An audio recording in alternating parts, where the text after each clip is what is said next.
chase you. If you scream, I'll whisper loud it out.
back one and all to the road to the EWC. This is EMEA's closed qualifier for TFT. My name is Teamfight, joined by Impetuous Panda. And Panda, of course, we've had our first day already done and dusted. The 8 teams we started with reduced down to 6.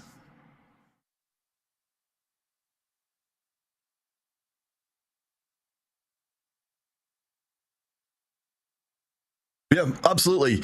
As I was just saying that, we've got a lot of our kind of already situations set up here. And let's take a look at the bracket. So everyone who's made it to the upper semifinals is going to the EWC. The question really is in what seed they are going through. Whoever wins that semifinals gets #1 seed, and that's going to matter a lot once we actually come to the main event. That's right, and we'll see now what will happen in the end with this next match coming up as soon as we have ready, the green light to go in what, 3, 4, 5 minutes. I can imagine the stress now from our teams yesterday coming into today. Yeah, it's going to be amazing stuff once we see that a little bit later on. But let's go down to the lower bracket first before we do, because we've got some secrets to reveal down here as well. Team Fnatic, Team Secret, Miles, and I can see they're all still alive in the competition, which means they've got a chance to get either following 2 very different routes here, David. Potentially going down to the 5th place decider, where the only route out is winning and going to the global qualifiers. Alternatively, winning everything from here till the very end and potentially swiping away that 3rd or even 2nd seed to the main event. I think teams, especially after yesterday, they had the chance to maybe also watch some of the Americas 4v4 competition, the closed qualifier, and their own learnings across day 1. No matter how much you scrim coming into a tournament like this on day 1, is when you really start to see the strategies, what's working out, what kind of macro strategies work out in terms of what is the win out comp, what are the actual stable comps to roll for on level 8. And as of today, I think some things have changed from what I saw and what was not working yesterday. Well, yeah, I mean, let's start bringing out some of the big picture stuff here, because of course we also had the American qualifier as well. As much as we've had the other regions running through their qualifiers, kind of what's the coming out of day 1, what do you feel like is the big picture, David, for our teams heading into day 2, where every single game is tremendously important? I felt Morgana reroll was not really finding the success that was expected from it in terms of players contesting it, in terms of players really slowing down the tempo which you're hitting compared to a solo queue game. It seemed to be much harder to actually hit on tempo and then try to take over the lobby unless you had a Bastion emblem and other crazy things happening. Similar case for AMP. AMP is obviously going to be that 1st or 8th strategy, but I think from the sample size we had yesterday, it just seemed to be failing. Even when you managed to get all the pieces together in terms of Zac 2, Samira 2, there were still other strategies that were ending up winning it out. And when you're on 10 HP, 12 HP, you're only on 1 life. That 1 loss could send you into a 5th or a 6th, and not really that 1st or 2nd you were hoping for. Well, kind of connected to that, it feels like we saw an awful lot of games yesterday being decided where teams were really getting washed out of the game. You have 3 players in the bottom 4, and it's over before the top 4 even really plays around. So in terms of the games we saw and kind of general approach for day 2, why did you feel like that was happening in day 1, and how can teams avoid it happening to them in day 2? I think players have to take stage 3 a little bit more seriously, or respect it a bit more. The HP loss in stage 3 leading into stage 4 forced some earlier roll downs, some all-ins to try and preserve HP that ended up, kind of a do or die moment where if you miss, all of a sudden you're not stable, you don't have your upgraded 2 stars, and you're going to be falling out from 40 HP down to 10 or 15. And even if you get strong at that point, you're facing your teammates and you're ending up going in a 6th or 7th position. So I think we might be seeing more roll downs for stability on 3-2. I think players will have to start respecting their own HP more and not going for these full opens on stage 2.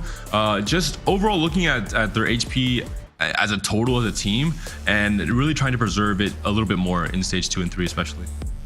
We certainly saw that from Aegis yesterday. They were able to ride out the games pretty damn comfortably because of the way things worked out. But David, we are bringing some new teams onto stream. Team Fnatic versus Team Secret.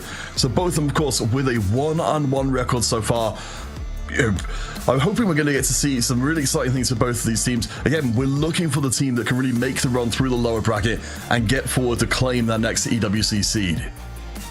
And Fnatic defeated Gamax Esports, one of the Polish teams, in the first series yesterday off stream, but then they lost 2-0 to Emeriti, the other Polish team. So I think Emeriti played really, really well. We'll see what Fnatic can do in this matchup versus a team we haven't seen yet on stream, only briefly in one of the games we jumped to in the middle of the broadcast yesterday, and that is Team Secret, which is a team that were considered underdogs coming into this because they aren't really the super known S-tier players who are winning competitions and making it to regionals, but they have very good chemistry because they blazed through the open qualifiers. They went, I think, undefeated, I believe, and it seems like they really have this 4v4 format on lockdown. And I think you couldn't have put it a bit better, particularly for players to watch out here for the team from the Netherlands. Blaze has definitely been holding the team together so far. From the games which we've seen from them, recorded in our, on our server, we had 3 different second place finishes from him to make sure that the team keeps up the overall average. We'll see the start. Obviously, yesterday we saw a lot of Morgana reroll. We did see some Mundo Techies reroll from some teams, especially from this one, from Team Secret. We saw a few games where they were angling this comp. And the biggest, I think, outliers for me are going to be these augments that really enable open, completely different comps to be played. Things like Rapid Fire Nectin, things like Trade Tracker. These are really the win out comps that I think are more consistent than AMP, because AMP, you're rolling 4 on 8, you're usually contested, everyone knows to hold these units to try and make your life miserable, and there's kind of a target on your back coming into stage 4. So I think it's just a riskier strategy overall. No, for sure. I mean, we've seen so many games end out that way where it's only for some of the teams we've been seeing playing, and someone's playing off stream as well. Oftentimes you've got teams really just trying to push every single member of their team onto some kind of high-end board, and ending up having multiple players that finish in the bottom 4 just because they never really find their units in time. It will be Prismatics just to start things off for this game number 1, which I think adds a lot of variance to the game. There's a lot of interesting things you can't really do in terms of Living Forge, lots of artifacts. Build-A-Bud can give you a huge spike, and with the right 1 cost we saw yesterday from Lusher with that Poppy, could open up an entirely new comp, like the 4 Cyberboss variation that he played out with the Ziggs carry, for example. We do know, at least, of course, as we were discussing yesterday, how important the first place finish is, though. So it's got to always be a little bit tempting to find something like Upward Mobility that gives you just earlier access to those levels. If it does come down to fighting the other team to finish out your comp, just getting there as a level or 2 ahead of them makes life tremendously easier. And it will be Upward Mobility for Armor Truck, and Sells-Off makes sure to make 10 here and just really play for that high econ game plan, spiking later in stage 4. Wandering Trainer for Clemu, Anima, Bruiser, and Strategist. You can play this with just Vertical Anima. You have the +1. You have the chance for maybe another emblem, and you can go for the win outs with 10 Anima as well. So that's also a very, very scary game plan from Fnatic already. And you have the Strategist +1 with the Yuumi, so a little bit of extra stats on the entire board for free. And I do like that as well. Looking at the record across day 1, he was a very solid hand for Fnatic, mostly getting 4th and 5th place finishes. Perhaps this will be a chance for him to show off something a little bit more. Spelling, though, on the other side, he has been a little all over the place, but looking like he's going to try and find his success through grabbing as many gold-generating artifacts as possible. For Clemu, the one thing that, not that I don't like, but the consideration here is that if you are going to be playing for the chance at a win out by finding an emblem or a spatula and going for the Anima emblem, you can go to 10 Anima on level 9. The only problem is if you're playing for a win streak in stage 2, you don't have any priority on carousel, so you will not be able to get any spatulas from the carousel itself. Yeah, we know how much of a difference it's going to be making. As, hey, you called for the Boulevard, and looks like Deadash has heard you. So we've got the Alistair 3 online from very early on. You can see he's absorbing a massive amount of damage and giving a lot of time for this Graves to sneak through. Certainly Golden Ox, again, not something we've been seeing a lot of priority being put on, but this start for it seems solid enough. And it definitely will be Golden Ox, I think, because One, we saw yesterday with Lusher, when you get a free 3-star 1 cost, you don't really want to continue rolling on low levels for other 3-stars. It's just not really efficient in terms of tempo. So you want to utilize that Alistar to try and push levels instead. And the only real avenue that makes sense is with the BT Slam going to be into Golden Ox, that BT can go on Viego in the late game, and just try and play kind of a very high tempo start into one of those alternate win cons outside of AMP that can definitely win games if you scale it enough. All right, checking in with Fantasy. Has been pretty swingy in the tournaments so far, bringing some unexpectedness. Looking like we're just going to be seeing, for the time being at least, just a very, very standard Exotech board. I suppose, at least you've got a relatively predictable path through the game, but there shouldn't be too many surprises. And the flux indicates that maybe it will be going into Zeri MF for now, just playing strongest board. And Clemu continuing to win streak here, has slammed the Shiv, is utilizing the LeBlanc for now as a carry. So like we mentioned, Carousel coming up. If there's a spatula, Clemu has no real access to it. Unlike double up, there's not really a chance for your teammates to pick one up and then send it over to you, of course. And I think everyone on Team Secret is aware of the scary win condition in terms of a spatula being found by Clemu. There's an Elise though with a rod. Gosh, and yeah, Clemu didn't actually end up winning enough to make that a difference maker. As we see Blaze, he's just parking the spatula saying, I'm going to take that one if you don't yourself. Circles around and grabs it anyway. So we'll have to check out what Blaze has got going on for this one. Again, as mentioned before, one of the most reliable players on Team Secret, being given access to, hopefully, a big and impressive vertical. And Blaze has picked up Lighting Jewel as his artifact. We're seeing on the left side of the screen there, which guarantees he's playing either into Morgana, reroll, which is the most likely option as we're seeing here with the board setup, or into Fiddlesticks, which is also in the shop. It's definitely an alternate win con. That being said, we mentioned it on day one. Much more difficult to play into 3 costs as your main game plan in 4v4 because there are only X amount of copies, less than 20 copies of 3 costs in the unit pool in total. So it is so much easier to grief you and to make it, in some cases, impossible to actually hit a 3-star Fiddle. So Morgana, much more likely. Yeah, I mean, as you were saying before, it's been a very rare thing that we haven't seen the Morgana contested in a game, but perhaps with the different avenues opened up by the Prismatics, as you were talking about before, that will get a little bit more space to make this one work. We've got the tier already locked in for Blaze, so suddenly keeping himself low on HP, I think should be okay item-wise going forward, particularly with the Living Forge ticking through and giving more artifacts as the game goes on. One consideration is that because you have Build-A-Bud with the Alistar, that's 9 copies of a 1 cost taken out of the pool, which means that it's slightly better odds of playing for a 1 cost reroll like Morgana as well. So it's a little bit max, but these edges are what give teams, the advantages they need when it comes to 4v4 TFT. And a Fiddle 2 has been hit in stage 2 somehow for Yoroi. This is pretty crazy because Yoroi with the Prismatic Pipeline, set to be the lost streaking player for Fnatic's side of things, but presumably when it comes up against Blaze, that's going to be a pretty tough matchup to now lose. Not just that, but you have with Pipeline a chance to get an artifact, right, off of the Pipeline reward, and Yoroi's opening himself up to that high roll. A lot of TFT is knowing how to benefit off of high rolls when you're given them, and this is what Yoroi is currently thinking of by making that Fiddle 2 and keeping it on his board. All right, well, we're absolutely here for it so far. We're seeing Dash. We'll just see managing to maintain the win streak so far. Yep, doing a pretty good job. I don't think anybody else is really going to challenge it. We even managed to find an early path through to the AMP to join the strength of the early board. I really like seeing the Crown Guard in place as well. You were talking about the itemization for a later Viego. Yeah, we've definitely got that in the barrel already. Dash is also open to maybe playing into AMP himself. One of the problems with AMP is having enough frontline, and Alistar and Mundo can be kind of pseudo tanks until you really reach the next level with Zach and Nico. Coming into stage 4, for example, Alistar will do a good enough job of buying time for the AMP units to get their burst damage out, and he has synergy with Annie with a Golden Ox, and he has synergy with Mundo and having the 3-streak demon until you find Samira alongside Echo and Nico. Well, certainly, in terms of the overall approach to the game, that's what we came into this one thinking about, is which team has the HP and positioning to keep their options open for as long as is humanly possible. So far, Team Secret, with 3 members in the top 4, including Dash, of course, who is running through the win streak. Clemu, we did expect to see big things from on the Fnatic side. It's slowly creeping up. but so far, even with the item slams, not completely ruling the lobby as of yet. And Klimu's found an early Cho'Gath as well to maybe play for 4 Bruiser in stage 3.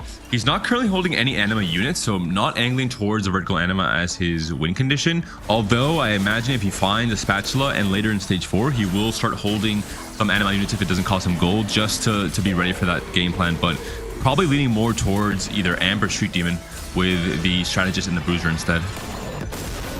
Yeah, it was like what you said with the, with the Morgana board, that it's very dangerous to leave such a powerful comp unaccounted for. Zomatrick takes a loss there. iBlaze on the bottom, we can see the loss streaking player for Team Secret taking the win, and Yoroi the loss. So we still got one player on each side making sure they keep themselves as unhealthy as possible while racking up the gold for the later big win out.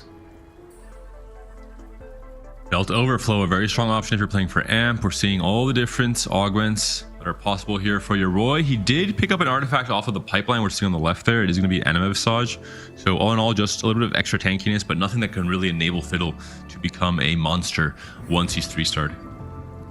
Yes, and don't be confused if you're playing, of course, on live server. We are on 14.4, so that is still an artifact for the time being, rather than just a regular item. But with the double prismatic coming in, I'm really fascinated to see how much this switches up, because, oh yes, so we do see Yoroi did manage to keep the loss streak intact, despite having that Fiddles in place. He's got an absolute ton of money, and it looks like we have got some bruisers brewing on the bench as well. Good to see. We'll be playing for quality over quantity for now. Radiant items all around on his mostly AD-centric board. This is an augment that's usually, or was usually played at the start of the set, more into vertical anima, and then into vertical Street Demon, because you get a lot of bonus stats for the vertical, and all your units are kind of important to some degree. I'm curious to see what Fantasy plays this into for now. It looks like it is angling more towards either Vanguard Marksman or MF Seri, but we'll see in stage 4 once the roll down comes through. It certainly doesn't marry him to any particular line, as Blaze and Yoroi, again the 2 low HP players, both went out their previous round.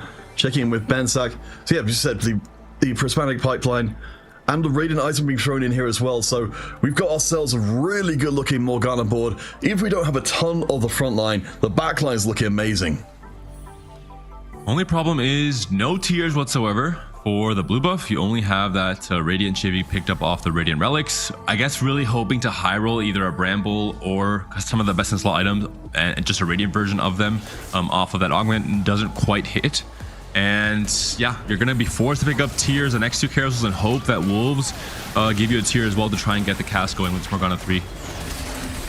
But at least it'll soften the loss a little bit against Deadash, who is up to level 7 now, has been riding this build about Alistair for quite some time, has a Radiant Infinity Edge in there as well, really doing a ton of work. Klimu is doing his best to keep up, but Deadash doesn't seem quite ready to give up the top spot as of yet.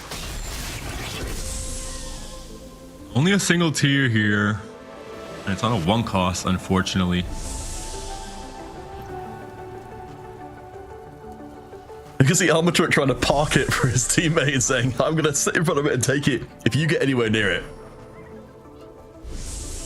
And unfortunately, he's kind of forced. He was trying to keep it hostage, like you're mentioning, but he was forced to take it in the end, either for himself or for his teammate. This is just how important tiers are in the current meta, right? We're seeing, even if it's just on an Alistar on a 1 cost in stage 3, you still pick it up. Oh yeah, I mean, it's something, all the way through TFT's history. I certainly remember Mortlock talking about the idea a very long time ago about how transformative blue buff was even back in the early sets, and it doesn't really feel like it's ultimately changed over time. Check back in with iBlaze. So this was one of our lost streaking players from before. We can see a good amount of gold in the bank. We've still got the spatula unused as of yet. As you're saying, desperate to find the extra tier, but holding fire for now. The Vex comes in, 45 gold, level 7, so you're happy to just play for some stability here. We have 2 duplicators as well for Fantasy. I'm really curious what's going to be playing for with the Deathblade Slam and the Curse of Cinders, the red buff, Radiant as well. Well, she said, yeah, we definitely haven't been seeing much in the way of the 3-cost rerolls generally, but I mean, it could add a spike of power. Fantasy will break through, at least for this point, and maybe you know, given that we've got the situation where we've got all these Radiant items which are ready to go, maybe this can be a time for Vinci to start pushing up and get Fnatic more presence in the top 4. We talk about the high econ game plan from Arma Truck. We're seeing now where that path is leading. It will be into Amp, has the early Annie, has the early Nico on level 7, 8 rolls still to use, a lot of extra gold once he spikes, ideally probably on 4-2. He's still fairly healthy as well, hasn't really just gone full open. 55 HP is definitely much better than the 30-ish that we tend to see sometimes with these blue streak players. So David, what's the kind of diagnosis for both teams as we kind of we get close to the midpoint of the game? We still got Deadash up on the top for Team Secret, who's been extremely dominant, but Fnatic, they've got Clemo, Bensack, both in pretty solid positions. It's gonna really depend on the roll downs coming to stage 4, right? Both of the Morgana play with Blighting Jewel. I talked about the chance for Morgana reroll to really become a win-out comp with the right conditions. Bastion Emblem is one of them. Blighting Jewel is definitely one of them as well in terms of the artifact on Morgana. So the roll downs for the AMP players and the roll down for Morgana reroll could indicate a lot of the power that we'll be seeing in stage 4. And Bensack's certainly in a decent position to just walk this one forward with the Morgana already fully online and starting to build up the win streak. Blaze picking up 3-star Poppy on the other end as well, so looks like some of our players are trying to sneak ahead of the curve a little bit. And certainly again, if Blaze can pick up the tier here and starting to make that spatula good, then he's in a great spot. And Blaze is playing with Invested, so he's trying to stay above 73 or at 73 gold or above to try and get the extra rolls every turn. I imagine he has to stop that greediness coming into this next round. He'll probably roll down a lot of this gold to try and force Morgana 3. This also allows the contesting Morgana player to have hit earlier, but we saw there was no blue buff on that Morgana, so I think still the upper hand's to be here for Blaze, especially if these rolls come through. I assume on this round we'll see if he wants to continue greeding, but I think at 42 HP you have to send it. Yeah, I mean, you've really only got to fight Arma Truck for the carousel priority. But okay, so we've got the Bastion Emblem in place now for the extra burst of power. Arma Truck's his opposite number here on Fnatic. As you said, managed to hit some great units early on and find some Viego as well at level 8. So couldn't be asking for too much more. He's run out of gas a little bit to be able to get anything up to the 2-star. But still, the item set looking very good. We can get Annie up. I presume we might be seeing some Viego action if we want to slam through everything. Another 10 gold though, and no Annie pair even is not ideal. No Samira high roll either, considering the amount of gold that was rolled down here by Yoroi. You have the Nico too, sure, but we talked about it with Amp, right? If you're not able to hit your 2 stars fast enough so you can push 9, you're going to fall flat on your face, and you're already going to be one of the lower HP players regardless, right? Coming to stage 4. Yeah, I mean, we've seen that in so many lobbies. We just, you know, if you see someone in 7th, someone in 8th, just with a line of 1-star units that never quite came together. As we look at the HP totals, we can see that most of the field is roughly in the same kind of spot though, around 40 HP or so, as the prismatics across the board will gift us with Black Market, just to make things a little bit more exciting to end out our last augment. And we did see, I believe it was the Radiant Refractor for iBlaze, but he slammed the Shojin in the round of 4 instead of waiting maybe for the Prismatic Augment, and he could have maybe found the blue buff for Morgana and made it Radiant as well. So a bit unfortunate there. We're seeing now Clemu's roll down. Pretty much every single player rolling down for maximum upgrades. And the Shojin, I mean, obviously for tempo, you have to slam something. You need to get more casts off with this Morgana, but the stats look so much worse with Shojin compared to blue buff on Morgana 3. I would have really loved to see him greed out just one more turn, especially knowing that he might be facing a teammate, which I believe he did. We saw at the very end of the fight there. And he could, yeah, either deal less damage or win regardless if his teammate didn't slam. Yeah, that's going to be pretty disappointing, but I suppose at this point, Blaze, I think, very conscious that there's a lot of damage being thrown out by Dash, who, again, remember, if our Team Secret is still undefeated, has gone through 2 full stages and an extra round as well, we still no being able to put him down, so has been slurping a lot of HP out of the lobby overall, as Blaze will take the L. We see the rest of the field kind of more or less keeping themselves around 40 to 50 HP, while Blaze falls down further. We did see Finicity now has actually pivoted back or fully into vertical anima, which is the expectation with quality over quantity. So was playing an exo game in stage 3, but now has just rolled down only for anima units and has hit what seems like a pretty stable board at this point in time with most of his key units. Deadash, 100 HP still. He has been making this Alistar work hard throughout the first 2 stages of this game. It's absolutely craziness, but I love, Deadash just seeing this opportunity here in a way other players may not have. Which, of course, we see on the other side, the Blighting Jewel Morgana. She said, I think not having the, having the blue buff making such a big difference to the Dynamo. And of course, the Blighting Jewel, extra mana coming in from there. You'd be casting so much more. Really relying on a currently not terribly, heavily itemized front line to give Morgana enough time to kill everything.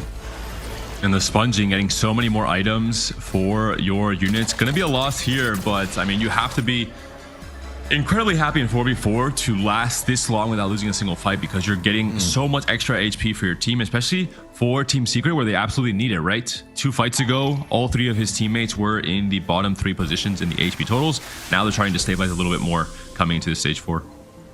And of course, one of the 4v4 strategies is gifting those rounds effectively across your teammates when you've got the HP to spare, and Deadash definitely does do that. No more spatulas on this carousel, David, sadly, to see our Anima Squad's 10 dreams come alive. Oh, Finnessy, if he does, okay, I guess he has Leona 2 already, so doesn't have to go for it with the vertical Anima game plan with quality over quantity. Goes for the Garen instead. Arma Truck, our AMP player, picks up a Zac with a tier from the carousel, so definitely a high roll, being that first pick at 35 HP. Yeah, and of course, Arma Truck with the strategist board from before, finding a lot of good stuff there. But we'll see where Blaze is going. So we've got the 6th Bastion at the time being. Blaze a little short on cash, but we'll be spending some of it just to try and bring the 6th Bastion online and give, again, that Morgana the extra time she needs to get the Blighting Jewel fully activated. Picks up a Chain Vest as well for a potential final item on that Poppy with the Will and Charm. So 2 Poppies running around, throwing those bucklers and hitting both corners. There's no safe spot basically for the opposition's backline carries. Oh, David, I think the Arma Truck decided to think fast in the previous setup there, and it's got most of the borderline. I was wondering, considering his spot at 4-1 and seeing this spot now, what might have happened here? But the moment I saw the augments, it all made sense to me. One of the most broken augments in the game in the right hands, the black market augment for a reason. It was removed from the game for a reason, because some of our highest APM players are able to roll 100, 150 times with Think Fast. I'm not sure he has only this one Zac, or he had one on the board already. Oh, I believe he might have had it on the board already when Think Fast came through. Oh, maybe he found it on 4-3. We'll check the blobs now on the virus. Up in the virus, you just hover the virus. Oh, on the left-hand side, rather than in the unit ability. Oh, we got it. Yeah. Yep. No, there we go. Yeah, 15. So okay, so it's not crazy.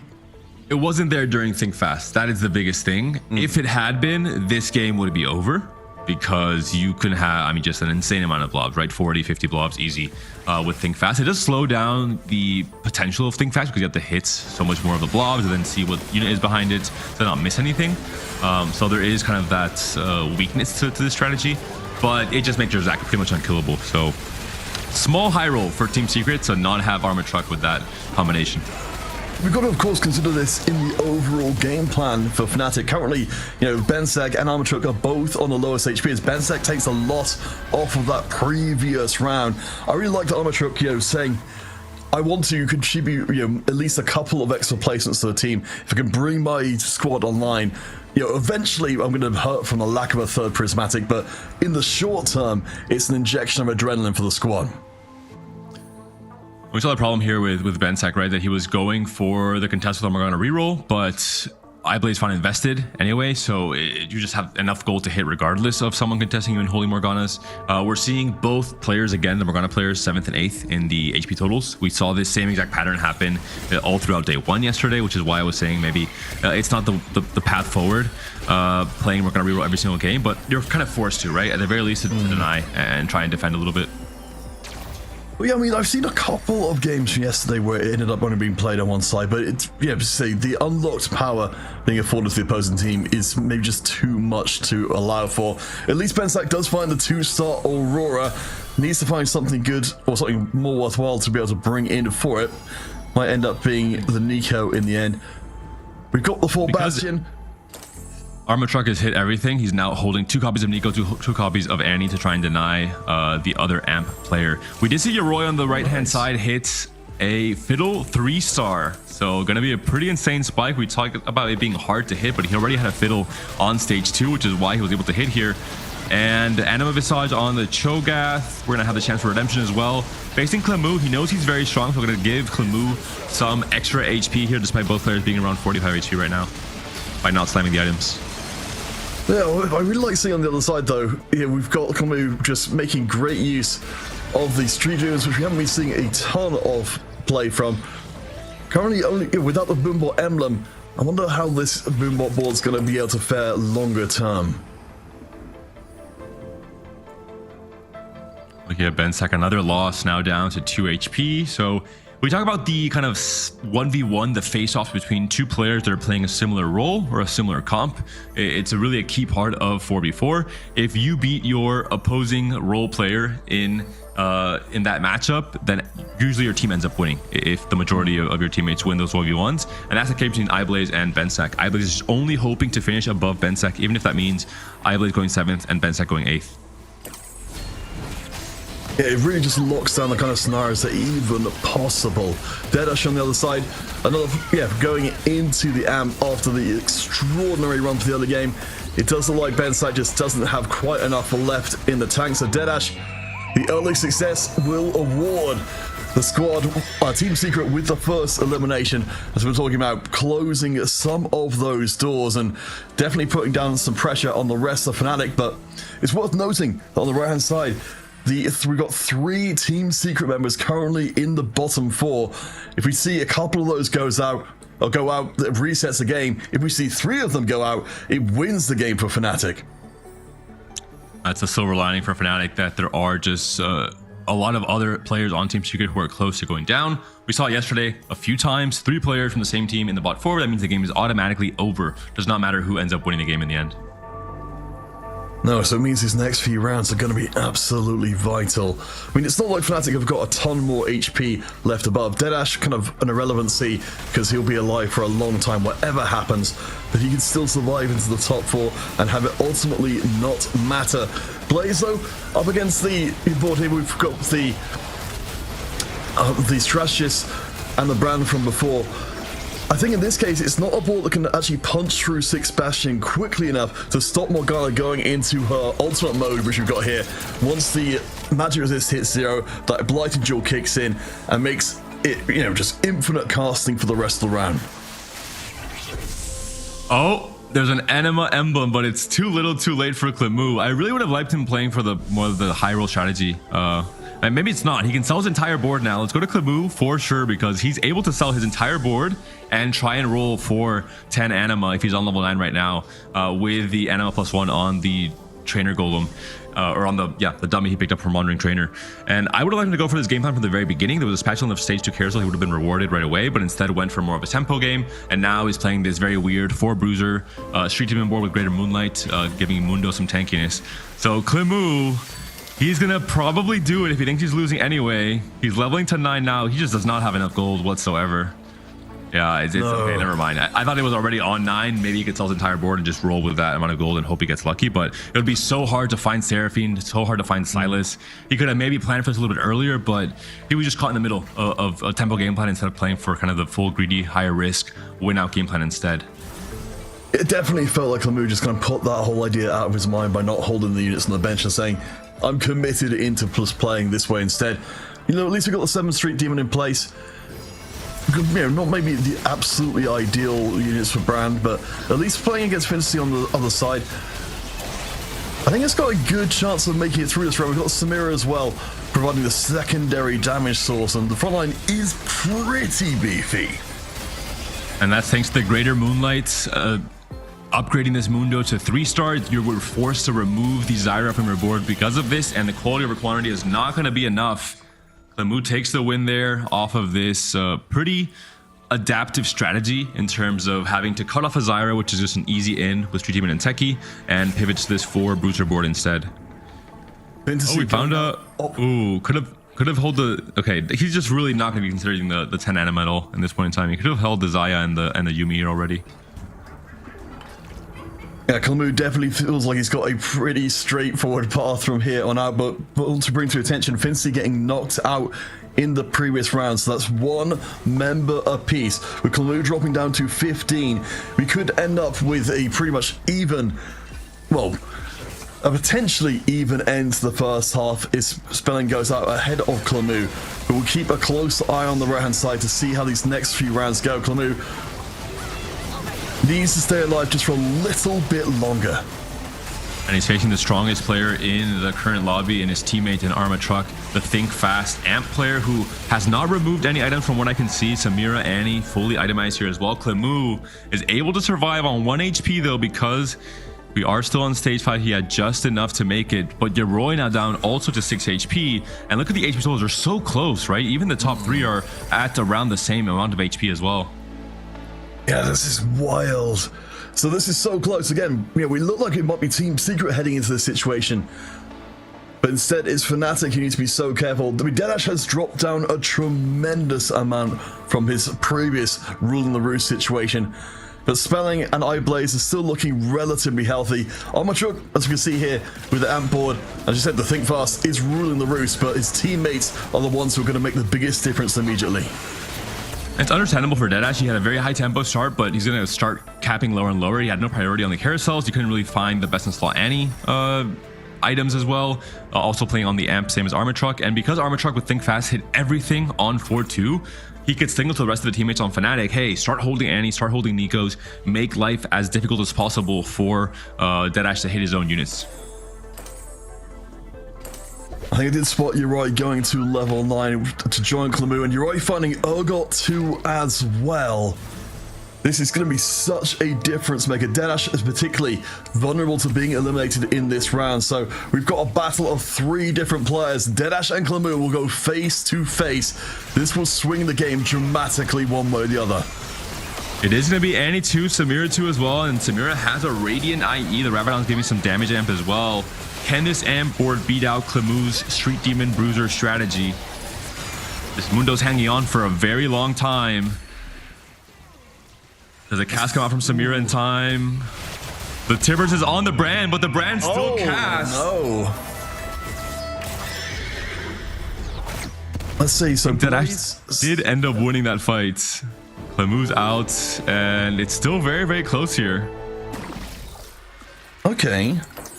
So best case scenario here for Fnatic is to get the elimination of Blaze or Spelling as of yet, and to at least get themselves into a potentially recoverable position. But one more Fnatic member out, and this one is done. 3 players on a single life.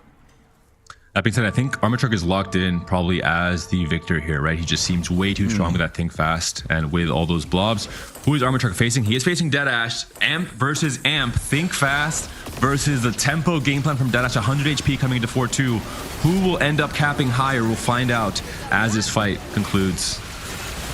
Keeping our eyes very closely on the Samira to see if she gets burst to pieces, as she will do. Deadash gets clobbered. He's sent out. I believe that we've got Blaze, and Blaze is going to fall as well. And Yoroi wins. That's going to be it. Fnatic takes the win here. They have the top 2 no matter what Spelling is able to do. You only need the 1 in 3, I believe it is, right, for Fnatic here. So that's going to be a game 1 win. Yeah, that's got to be really disappointing for Team Secret. They were playing this really well. I don't think anybody could have reasonably anticipated the Think Fast would come in to make such a huge difference here in the late game ball potential. If Spelling wins the entire game, they can still win it, but I just think it's incredibly unlikely, right, to Armor Truck to lose with this Think Fast stack has been on the board and stacking blobs since stage 4. I just don't see a world in where that can happen. And Yoroi as well, right? He's fairly strong. Fiddle 3, Urgot 2, Boomba board online with Piercing Lotus as well, and Bulky Body, just very strong combat augments. And we're going to see, I think, this MF Zeri, they've done a good job in making this far for Spelling, but his team was not able to win out, and he's done his role as kind of that tempo player. Well, I mean, he's a win here though. Completely yet. Yoroi is down, but Armature does still stand at the very top. Can Spelling find anything on this carousel to break through and turn this one?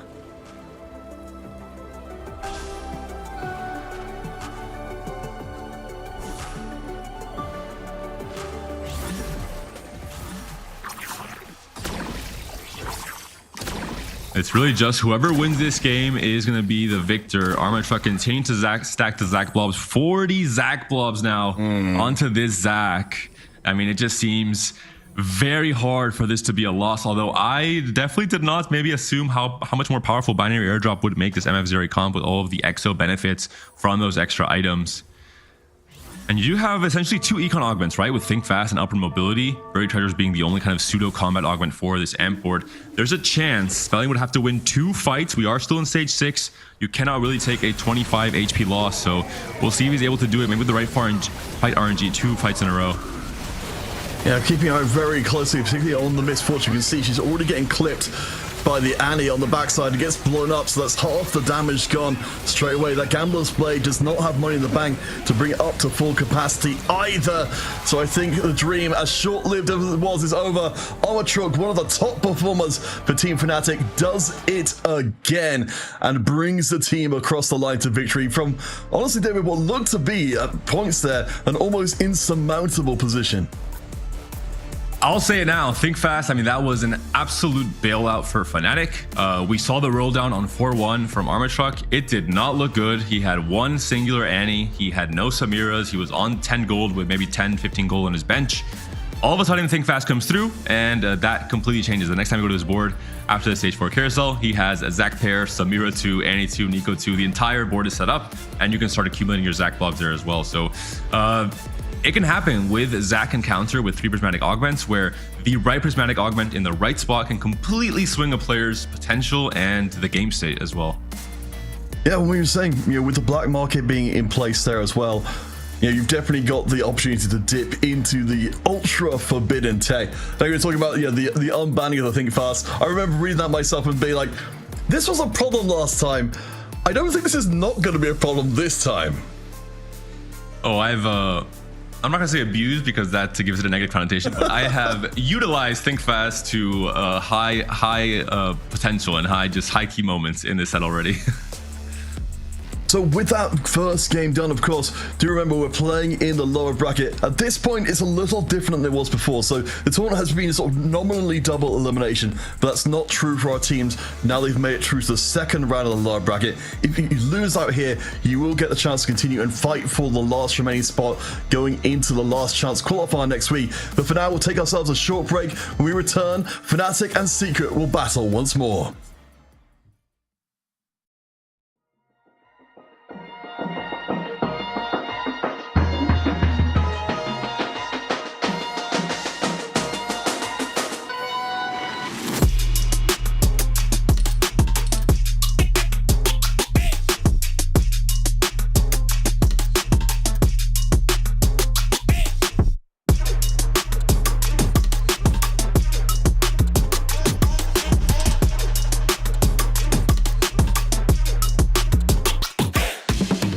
Two, one, go.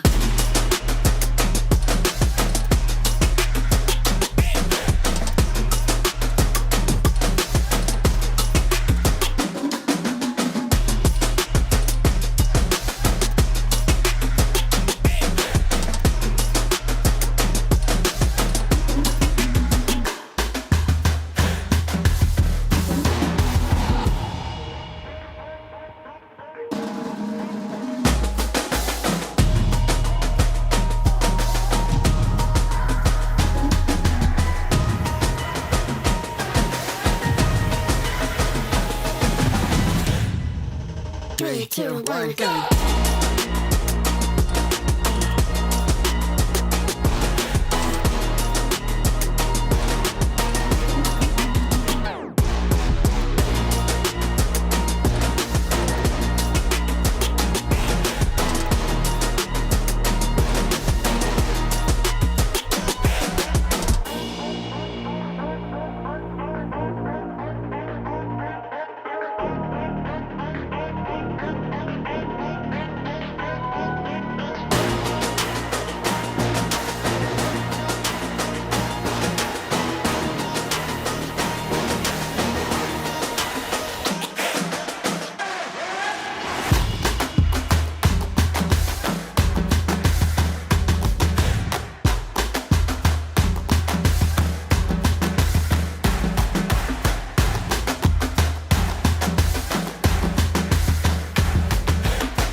3, 2, 1, go.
There's nothing, but it's written in the sky. Let it break me till it's over. Don't let it shake me, no.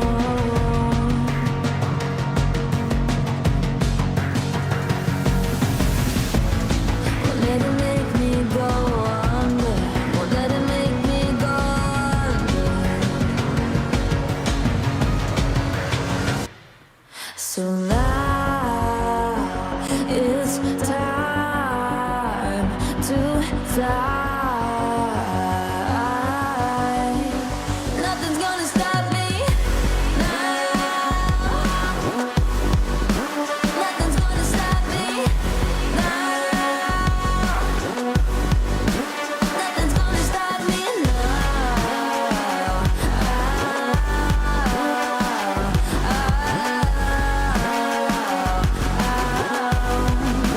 Nothing's gonna stop me. No one will ever get left behind.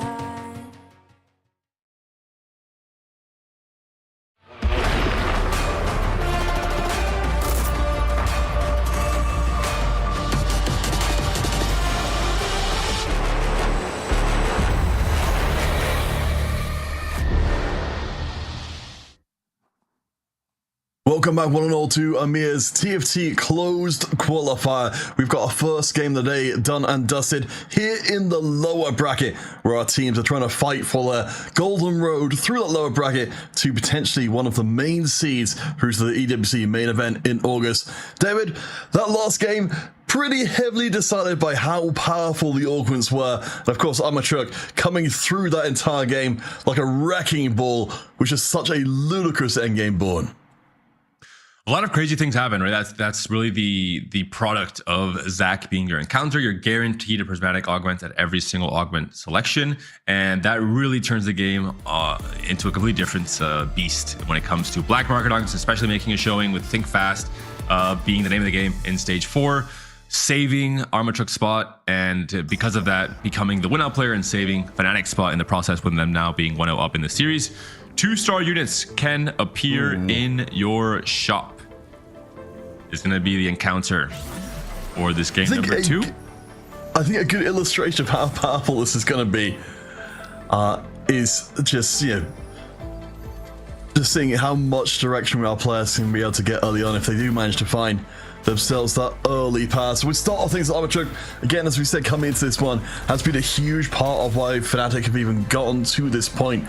It's been, even in the games where Fnatic haven't been doing so well, Armatruk has been very, very reliable. Some of the biggest hopes for our competitors in the 44 format is just in terms of encounters, in terms of not having these very high variance warping encounters come through, because they can really throw a wrench in all of your preparation, all of your strategy going forward in terms of contesting units, holding units. Having 2 stars appear in the shop is definitely going to be scary in stage 4 and 5, right? The possibility of 3-star forecasts are higher, although it is still 44, so it is still difficult. You have to really find an uncontested line to try and go for that. But also the fact that you have way higher tempo with the rerolls, right? In terms of finding, it's kind of like having Starry Night basically in some ways. Oh, for sure. I mean, looking out to see if we have got anyone who's got some particularly promising lines in that regard. It feels like we just, as much as we had a swingy game before with all the prismatics, this feels like it's going to be just as wild. But keeping a close eye out, of course, for Bensack and Fantasy finishing bottom 2 in the previous game. Certainly, we saw Bensack starting out with the Alistair board and doing really, really well for himself, but ultimately falling off of a cliff as the game went forwards. Bensack holding the Kog'Maws here. No Vanguard Marksman players in game 1. But Kog'Maw reroll, we did see a little bit of it. I saw Curran playing it in the Americas from Team Greg, and finding some success despite this being the old patch 14.4. We still saw some players trying to angle Kog'Maw Vanguards as a potential comp to just be strong in the early game and save HP. In this case, Marksman +1, most likely going to be a traditional 4-4 Vanguard and 4 Marksman with MF as one of those carries instead. Yeah, I mean, that's sort of like seeing, laying down the law immediately is fantasy. Interesting going for the preparation as well. So giving yourself a pretty clear line into those rerolls to stack up for just that extra burst of power than you would otherwise be expecting. But a gold start here. And we do also have a very, very early Elise for Fantasy to try and get this board a little, potentially stacking towards Nitro, or even just immediately moving up towards the higher ranks of Dynamo. And considering he is not stacking the Morgana, he's likely going to be playing into Nitro Elise.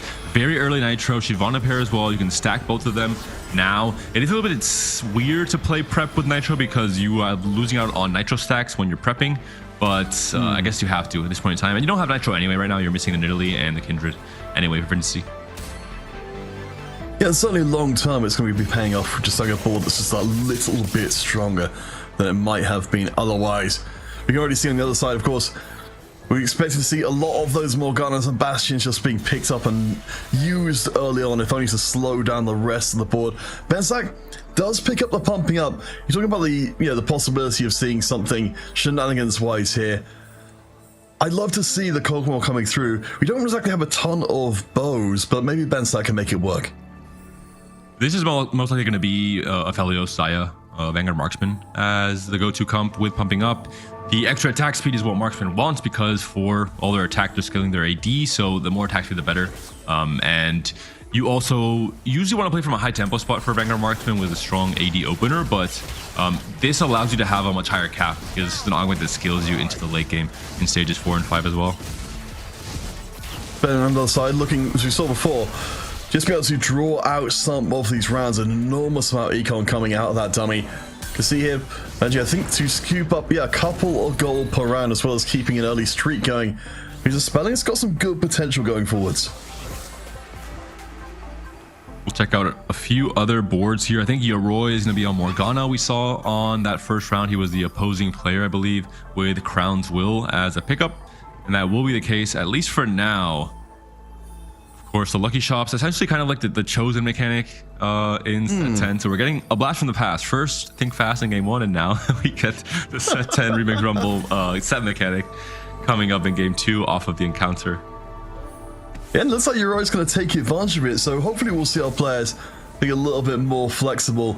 Because oftentimes, you know, the 2-star unit isn't necessarily going to be one that you're crying out for in the immediate for your board, but it's still ultimately going to be a 2-star unit. And if it's somewhat playable as it is for Yoroi, it should hopefully soften some losses.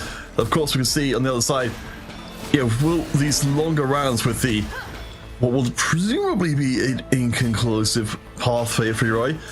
I mean, the 2 stars are strong enough, and maybe we'll see the Fury, even without any kind of extra help, be able to push through and get the win anyway. It'll be a slow enough fight there for some extra gold to be farmed as well. So a lot of upside there for Spelling. First carousel comes through. We do see a Draven, but Spelling already had the Draven. He was missing the Galio or the LeBlanc. So Spelling has a chance, second pick, to get Cypher online. No denial from Bensack. Does your Roy deny? Doesn't want it. Okay. Okay. This is interesting because we talked about right back at the beginning of day 1 how Cypher is very hard to navigate just because there's a lot more ability for the other team to mess with you. But there have been, I believe, 1 or 2 games that have been able to scout out from the teams we've got playing here today. They have managed to make it work and give themselves another avenue very late on. As we check in with Bensack, the pumping up board, definitely making sure this board is as weak as possible while still holding the unit. And Bensack does have Cypher now as well off of that Draven pickup. So there was a few players angling for the Cypher potential. Bensack is going to be one of those players. Is not indicating he's playing for Cypher just yet. Trying to maybe buy some time if the opposing team are scouting him before they are aware that he will be that hard loose streak player with the Cypher online. Okay, so it doesn't have the economy, but does at least have the long game potential with the pumping uppers. Fantasy and his best friend Dummy is going to get more time to stack up more gold. So far, as we've been seeing him cropping up round and round again, not really having too much pressure put on him. And even the rounds where he's losing, he's still getting a decent amount of gold being dropped in.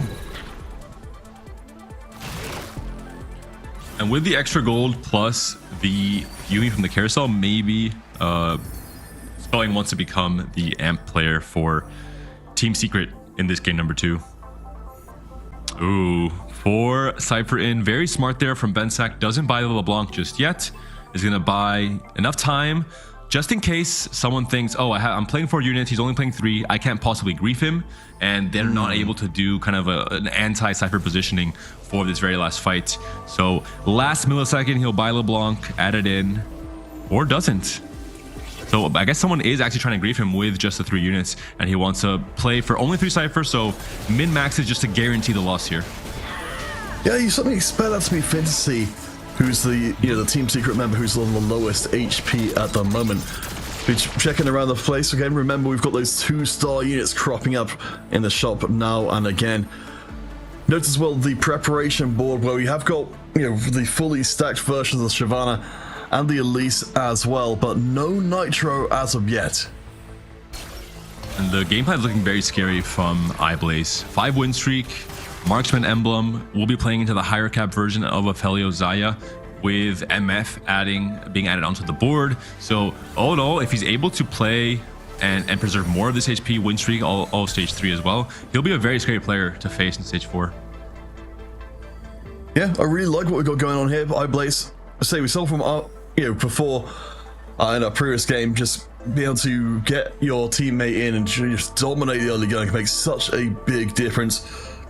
Right now, looking on the right-hand side, doesn't look like other teams really managed to seize too much of the early advantage aside from Blaze, with Roy starting to build up a win streak of his own. Hopefully, we'll get a fairly volatile stage 3. And for your Roy, that could be Morgana. Reroll, it could also still be Vex, has Hyperfangs as his first exo item, so it's definitely a possibility.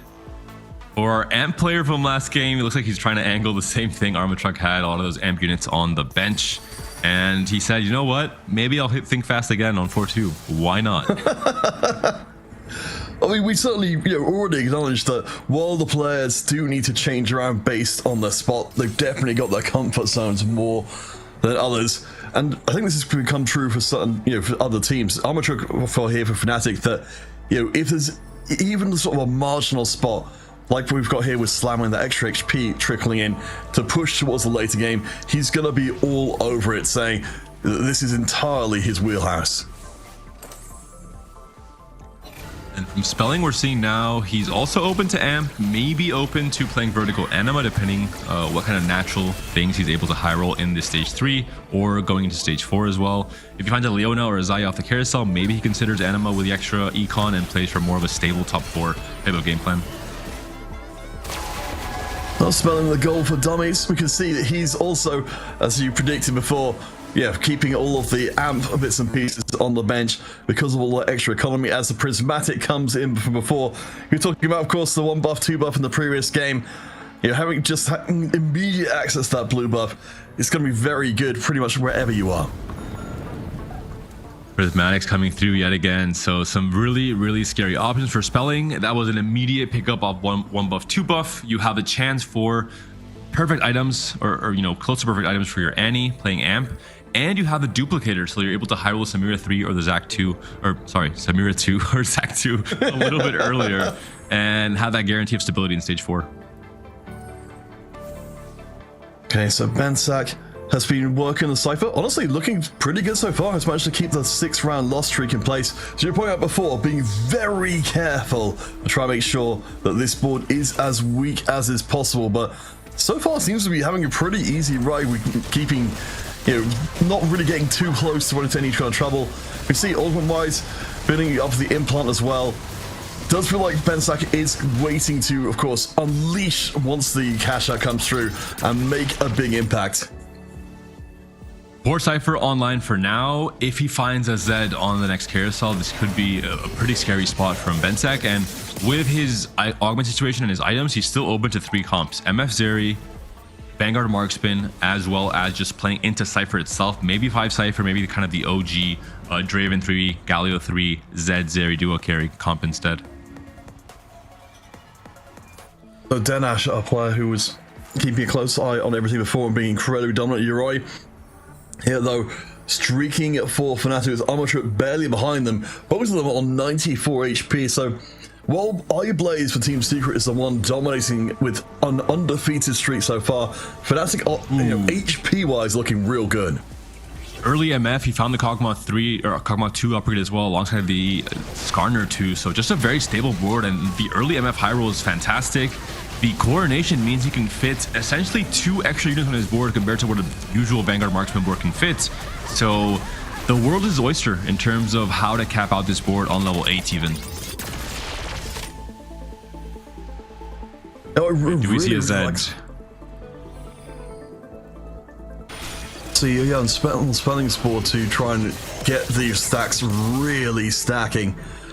Just keeping your eye on the right hand side again. Armature taking a loss. Leroy and Blaze both maintaining their wins, as we do have some interesting stuff on the carousel. We've got the Annie, we've got the Pan as well. Fantasy has to try and deny the, he has to deny the Pan. Oh, he doesn't. Okay, Bensack doesn't go for it. I was thinking with the Cypher start and Cyber implants that Bensack would want to try and go for the Rapid Fire emblem with the Pan, but opts not to go for it. Goes for a tier here instead, potentially for a Vow or an adaptive on what I assume will be Sejuani. We'll see what angle Bensack, the Cypher player, wants to go into. Bensack grabbing hold of the tier. We'll be checking out his board in a second. Fantasy and Bensack from the 2 opposing teams on exactly the same, as it looks like we have had the cash out, so we've got the Golden Remover in place of Bensack. David, you were talking about this before, you know, Golden Remover being kind of one of the unsung heroes of 4v4, and a Golden Remover even more so. And this is something you would never see in your usual TFT tournament. You would never see someone with this potential cashing out early, but one, you want to preserve HP. You don't want to go, you know, full lose streak in the case of Bensack and just going down to 1 life basically in stage 4. And 2, it's just so relevant, right? The Golden Remover. You can save HP against your teammates. You can have full control over all of your items. So cashes out now and starts pivoting already into Vanguard Marksman to play for a more stable game plan and not being the win-out player instead.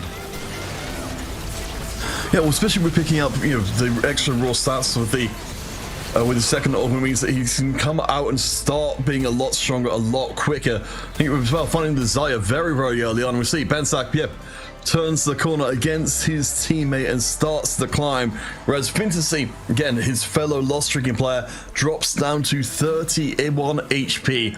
The Bastion board is coming together, but we've been prepping for quite a while here, and we still don't have the board, which should really impress us. We're waiting on the Prismatic Pipeline to pay out for Fantasy. And I am not envious of this position. There's a Poppy 3 though, at the very least, but so much to think about when it comes to prep plus rerolling and what units are on what spots, and now being at low HP as well. You have the Pan for the Bastion emblem, but you're missing all of your components, right? You don't have a single item on this Poppy 3 yet. You don't have a blue buff yet. You don't have, you know, anything. You don't have a Gunblade yet either. I mean, you're just missing absolutely everything here. No, it's Fantasy really, you know, put into an awkward spot here. Remember, of course, as well, Fnatic winning out the first game in dramatic fashion thanks to Think Fast delivering on, you know, in spades. Now Fantasy's put under pressure, and it's a kind of a, you know, a broad topic we were talking about before. You know, on day one, that we'd see some teams where they would make the transition from a loss streak into win streak very smoothly, and others would just crash out, never really managing to find their full power. And I wouldn't be surprised if the call out from Fnatic for Bensack to cash out on 3-3 before the carousel came directly because of Fantasy's spot. The moment they see a player that has pipeline who cannot spike until he gets the cash out from the pipeline, and he's prepping and he has no items yet, everyone said, hey, try and stabilize now and deal as much damage as possible to Fantasy if he's in your rotation, so that he cannot come back to this game. And they're almost bullying him into an 8th place basically from the spot he's in. Yeah, no, I mean, as we've talked about repeatedly, having the win-out player there is so very important, so it seems like it's worth a full team's attention to make sure that doesn't come to fruition in the way that it could for Fantasy. I mean, we've got a little bit more power coming in, of course. We've got some of the upgrades sneaking in for Fantasy as well. We have got the second tier for the blue buff. We have got the Hextech Gunblade as well. We don't have the armor to make the Bastion emblem. Zephyr is maybe the highest agency pickup here if he wants to really try and min-max a lot of these fights. And yeah, he goes for the Zephyr. It's just going to be really, really impactful in this stage 4 in the hands of a good player. We'll see if Fantasy can live up to the pressure of utilizing the Zephyr to the best capabilities. Okay, so I'm not going to be using it this time round. I suppose, yeah, this is a really nice skill test you're saying for the players to be able to recognize again exactly how strong their boards are against each other, and particularly when playing against his teammate Blaze, to hand out as small of a loss as possible. As you can see here, perfectly judged. Blaze will take his first loss of the game, but happy to sacrifice his HP to keep Fantasy alive. Fantasy is really in an awkward spot with the 19 HP because he will have, you know, any loss will put him into on 1 life basically in stage 4 even. A gold augment to end us out. Take a quick look across the field here. Of course, we've got the choice of getting the silvers in here as well. Blaze managed to find the Zach early on, but pretty much out of cash even while he has maintained a good position. We've got the marksman online. We're going to go for a slightly more unusual mixed front line, but honestly, if once we can find the Aphelios especially, I'm liking what we've got here. And an upgraded Aphelios, you couldn't really ask for better. And this is where a lot of players in 4v4 do not like this encounter, because out of nowhere you can stabilize off of 1 lucky shop with an upgraded 2-star 4 cost, and that is the case here for iBlaze, who's going to continue bullying this lobby.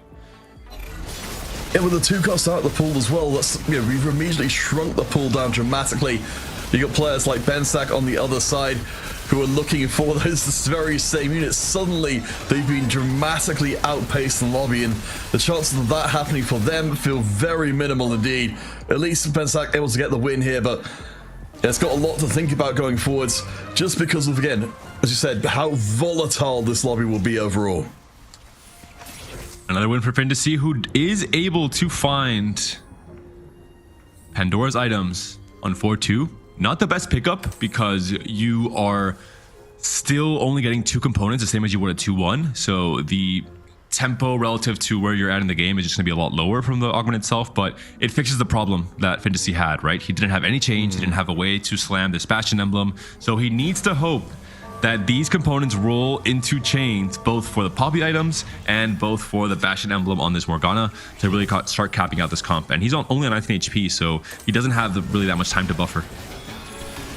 And this time we will be seeing the Zephyr being used to buy a little bit of time against his teammate Deadash. But again, we imagine it will be of trying to weaken his board, even if it's only slightly, to keep Fincy alive and fighting. I guess we've, you know, Fincy still has a choice of potentially to be able to slam the blue buff and then make it a little harder to find the Bastion Ember, but yeah, he can't. He needs to roll. Oh, he does go for it in the end. So gonna really high roll. He's first pick on the carousel, right? So there's a high chance he has a chain here. Right, Mortdog? You got, oh, it's a big carousel. Mortdog got him. There's 2 chains. There's no denial possible. Yes. Unless he walks into the wrong unit, which I have seen some pro players do, but no, he's locked in. He's waiting. He's being patient. Very politely. He's trying to guarantee the chain here. He gets it. Bastion emblem online for Fantasy. I'm keeping an eye out as well, because with this huge carousel, we've got Spatula and the Pan. She's spelling, trying to park that Spatula for his teammate as long as is humanly possible. I'm kind of curious, okay, who, if anyone, we're going to be seeing getting one? It looks like ultimately, I'm not even sure who ended up with that in pocket, but the important part here, of course, Fincy gets the Bastion emblem online. Gonna do a little bit of rearranging. That double blue buff means that this backline is gonna be able to be firing all cylinders. Just need a little bit more time for Fincy to get the full board rocking. And he's prepped the Sejuani, and now she goes into the board, so we'll have a 6 Bastion for now. Bensack has stabilized on the Xayah 2. Still no Aphelios, has rolled down to 0. He knows the game plan with Vanguard Marksman. He has strong combat augments with pumping up into implants, into overheal. Will it be enough to stabilize on 31 HP? Like, looking at some of the other boards we've got going here, it might be, as we talked about before, it's Blaze who was able to steal away a good chunk of the Aphelios in the pool. But I think, yeah, we've got the 4 items in here as well. The pumping up as well, a little bit more hit, and the just surviving. I think very happy to have got a little bit of extra healing in just to get Bensack across the line. Armor Truck's in trouble, but he's ready to roll it down. And I don't think he can go for 3-star Annie, but he can go for Zach. He's going to try and find Samira here as well. Playing for the Amp board yet again. Needs the Nico too as well. There's a Nico. Needs to keep rolling. The Viego might be too expensive to buy, but he goes for it anyway. He still has not found Samira. I don't think Yeah, he he's has a- going to either. He's found one cup. He's on the bench. Oh, well, there you go. Mirror's Got online. successfully hit all the way through. But okay, so some little bit of rearranging here. We've also got the Yumi 2-star and another Yumi in the shop as well. So if Armatrook can keep its head above water for just a little bit longer, we could be looking at the 3-star Yumi as well.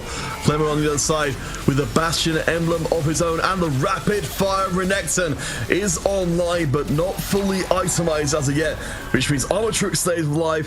Fantasy, I think, is fighting Spelling right now, and Fantasy also keeps going. Spelling takes a loss though, now down to 1 life, and I believe Spelling was also playing into Amp, so I just think he hasn't really found the upgrades he needed. There's an Echo 2, which is not really what you're looking for in terms of upgrades. Alawi 2 as well. Maybe he isn't playing into Amp as well. We're gonna go to Spelling's board. Oh, he is playing Amp, it's just a low roll version with a Silas and an Alawi on your board. Oh, this is tragic.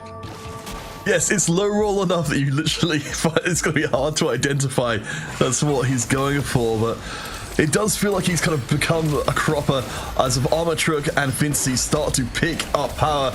And Spelling just not in a great spot at the moment to keep moving forward. Has had to slam through some unfortunate items. Does at least have the full duplicator ready to maybe find a little bit more power. And again, the 2-star units in the shop could be kind to him. He either finds Samira here, or I think it might be over. He really needs to find 5 Amp. And he has a duplicator as well. He can't go for Annie 3 despite having 5 Annies. He can't go for Nico 3. There's just other players holding some of these units, so it's going to be impossible. They're going to play for 2 Annies now, but this is his last life. It could be Team Secret going 8th in this pivotal game too. Oh, boy, it says it all, doesn't it, really, when you have to use your duplicator just to make the second Annie 2 without any items, because your board is just not delivering in the way it should. The Vexor Tech on the other side, I think it's just going to be a class above what we're seeing here. I mean, yeah, the front line is okay for Smelling, but I think the back line's just not pouring out enough damage, and that's going to give enough room for the Cho'Gath Vexor Tech board just to rip through piece by piece. That's going to be disappointing for Team Secret. As Fantasy started to rise, Spelling will be the first to fall.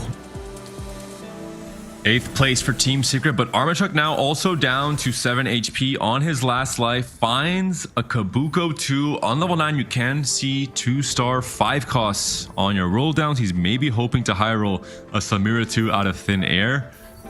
Found a Samira pair, but he can't really roll too much deeper at this point in time. Again, remember, Fnatic won a game up in the series. This is a best of 3, so if they win out, they are going to be feeling great about their chances to claw back through the lower bracket and fight in the lower bracket finals, where 2nd and 3rd seed going straight to the EWC will be determined. Right now, though, it's still open for some opportunities to change things up. I think right now, yeah, we've at least Armatrook's got the Yumi fully online. Let's look at the front line. Should be good enough to hold on and start to get those shots onto the back line where they need to be. Items have been removed from that Vex, so that should be a win. It's going to be a teammate helping out Armatrook, making sure he stays alive for a little bit longer. But it's going to be both Bensak and Armatrook now on the chopping block, both on their last life. Fantasy, the lowest HP Team Secret player still alive, but he's streaking, right? He's stabilized off of the Bastion emblem thanks to that Pandora's. Oh boy, the 2-star and Hexen just being passed over in the shop. But yeah, we really are coming down to the end. You know, Team Secret, they've got Blaze along with Uri, both of them up around 40 HP, so we can kind of write them out of the equation for the time being. But Bensak and Armatrook, Other boards between fights, and we're seeing it there, the Marksman emblem. But back to Armatrook, Peter. Zephyr hits the Annie, but not the Yumi 3 here. and we've seen enough Annies to be getting on with. Ooh, I'm not... Firstly, David, I'm not feeling great about Armatrook's chances. I mean, the board is getting there. We certainly know that UE3 can do a ton of work. She's quietly plinking away through the board, but Bastion Morgana, she is a force of nature herself. Tamira cast again. The Timbers does come out as well. Poppy is now down, and it's 5 units still left alive. Onto that. Yumi in the back. Armatrook still survives. That was a ghost. It looks like Fantasy is still streaking on the real copy. A rapid fire emblem for Clemu could be massive, and Clemu's on 1 life as well at 12 HP. Yeah, we're getting really down to the wire. We're not even up to stage 6 already. With Fantasy leading the pack of players climbing up. Clamu, Deadash, Bensak, and Armatruck all vulnerable in the next round. And David, the thing that leaps out to me here is how many of those players are on the Fnatic side of things. Even if they didn't get the first elimination, we could be looking at 2 coming back to them quite quickly. Deadash has the chance to deny the rapid fire emblem. He doesn't. Clamu essentially gets a +1, right? You can cut out one of those weak rapid fire units and still fit in the 6 rapid fire. And we're seeing that be the case here. You can add another more impactful 5 cost like Urgot, for example, alongside Kog'Maw, and have 2 Boombot online as well. Still has not found Renekton 2, has found a Zed instead. We'll add that over the Urgot. And is this board going to be strong enough for Renekton 1? I mean, we've got the items we didn't have before for Clamu. You know, the Quicksilver in place, especially just because we're going to be seeing, of course, so much crowd control denying his stacking power. Otherwise, oh no, it's a team matchup against each other. This is the one matchup they wanted to avoid at all costs. Keep your eye closely on seeing that Renekton scooting up as Zeri almost gets clobbered out in the backline. She hasn't got the Hextech Gunblade to keep her alive, and a lot of the damage dealers are actually getting taken out early. That's going to be it. It's a big enough loss. Clamu taken down. Does Deadash survive? No. Deadash is also taken down, and he takes 1 extra bit of damage. He's now locked into 7th. This forces Team Secret to go 1st and 2nd to try and win this game 2 and force the game 3 in this do or die series. And it's looking pretty grim. Fantasy is only on 4 HP right now. If iBlaze faces Fantasy, they have to perfectly calculate a loss for iBlaze that is less than 15 points of damage. Oh, Roy still has 41 HP. I'm not feeling optimistic about Team Secret's chance at all. Again, they lose this game and they go down to the kind of last chance qualifier within this qualifier, with only the possibility of making it to the global qualifier next week for one of those 3 spots. Yumi's effort is going to be pretty big. I'm bored. But he's facing this Zac, and it's been scaling for so long. Triple item Zac. It's going to be too much to chew for this Morgana. We saw this right before. It did not go in favor of Fantasy. He's down to his very last life, and I just think it's just too much to chew through. The Tibbers is out, the Zacs are out. That's going to be GG for Fantasy, GG for Team Secret. Unfortunately, 3 players in the bot 4, and that locks in Fnatic a 2-0 win in this do or die series. And hey, that's the kind of finish you really want to be having at this kind of point in the competition, to show that you are a favorite to go through that lower bracket, where you have to win every single game to get through, and it plants your flag towards the top. Of course, you know, we will be checking in on the other series to see if that one is still going, if we can hop across and check that one out. If not, of course, we'll be trying to advance things towards the upper bracket, David. But of course, we'll be finding out there who our #1 seed for the EWC from EMEA will be. And this came down to the same thing we always talk about in 4v4, right? So a player like Spelling for Team Secret was the AMP player. He was the win-out player. He went 8th. The moment that happens, the entire game plan starts crumbling. A player like Deadash was a stable top 4 player. He went 7th and did not outplace Clamu in the process. iBlaze did his job. He preserved a lot of HP in stages 2 and 3. He's bleeding out to a 4th. He was not necessarily the win-out player with this marksman board, but it's not going to be enough when your AMP player goes 8th. Are receiving word that the other best ring going on at the moment is still in progress in game 2, so we should be able to bring you the game 3 from that one if all works out. So we'll make sure you guys stay entertained all the way through to the beginning of the upper bracket games here as well. So we will just pad out a little bit more time here as Blaze will be able to retire from this field, and Fnatic taking the top 3 spots there just to make it very definitive. She said the 2-0 series and a domineering end to that series as well. I think Fnatic fans are going to have a lot of reason to be excited about their lower bracket run. A strong showing from all of their players. I love to see that Yoroi board with Vex with the Bruiser frontline instead of the traditional Sejuani and Extra Tech frontline instead. We had Armatruck back-to-back AMP games working out and taking over the lobby in stages 4 and 5. So he liked leaning into that risk, but both times we saw him go unpunished. Game 1 maybe because of Think Fast, but this second game he really pulled it out just all by himself and made it work. So the next game we've got coming up as a kind of, a little bit of a taste Cleanser before we get into the upper bracket. Mouse Esports versus Al Qasir Esports, which is going on, which apparently has gone to game number 3. So just have a quick glance through our results page to see how that one has been going. In the first game, Salvi and Wet Jungler taking first and third. In fact, David, Salvi managed to bring out what we didn't see fully realized in the previous game, the long croc from Salvi, bringing him across to a win. And that's a comp that we saw now from Clemu, who didn't quite make it work in this case, had the ranked in 1, but it's still one of those comps that I think you have to try and angle for if you have a spot for it, because it can suddenly turn you into that win out player alongside the M player. And if you get the right setup, if you find ranked in 2, if you high roll, especially in this encounter where you have the lucky shops essentially, you can definitely win games. It's a very high cap when you have everything online.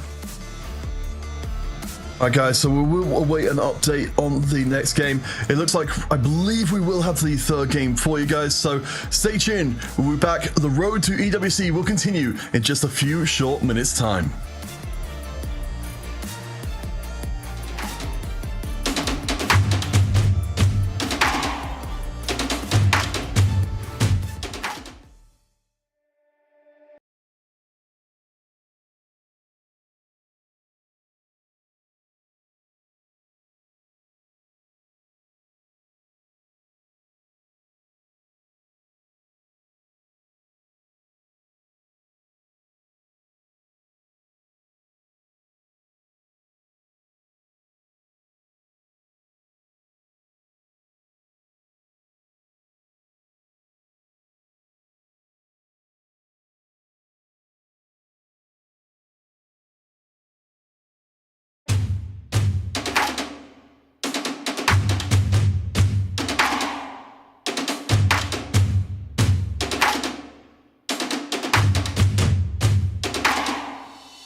So now it's time to fly. So now it's time to fly. Nothing's gonna stop me now. Nothing's gonna stop me now. Nothing's gonna stop me now. Nothing's gonna stop me now. Nothing's gonna stop me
Welcome back to EMEA's TFT closed qualifier for EWC. And David, we have had a change of plans. Word has come down from higher up that we cannot wait any longer to see the very best teams in the tournament going face to face against each other. Emerici, the upstart Polish squad, up against Aegis from France, who so far have not dropped a single game in the competition. The #1 seed at stake in this upcoming best of 3.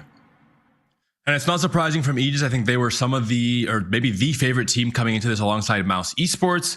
Off of individual pedigree, off of current rankings on ladder, the entire set. We have players like Opal and Lires on Aegis that have been smurfing it this entire set long. We have OG French superstars like Potable. And then we have maybe the best performing player in the entire set up until now in Goboster. 2 runner-up finishes in the cups, the TAC cups this set. So just completely taking the set 14 by storm. Yeah, I mean, Gobo has been doing an absolute shift. He hasn't bot forward a single time so far this tournament. He's taken every single finish he can in the top 4, first, second, third, and fourth across 4 games. He has been an absolute delight to watch. But over on the Emerici side of things, they have been mostly focusing on dominating their games. They've actually gotten very few first places between them as a team, because normally they put the other team in the bottom, 3 of their members into the bottom 4, meaning the first place just doesn't matter anymore. And we are right into game. This is maybe a little bit too smooth, too fast. I wasn't ready just yet, but the action has begun. We're going to have the eggs hatching in stage 4.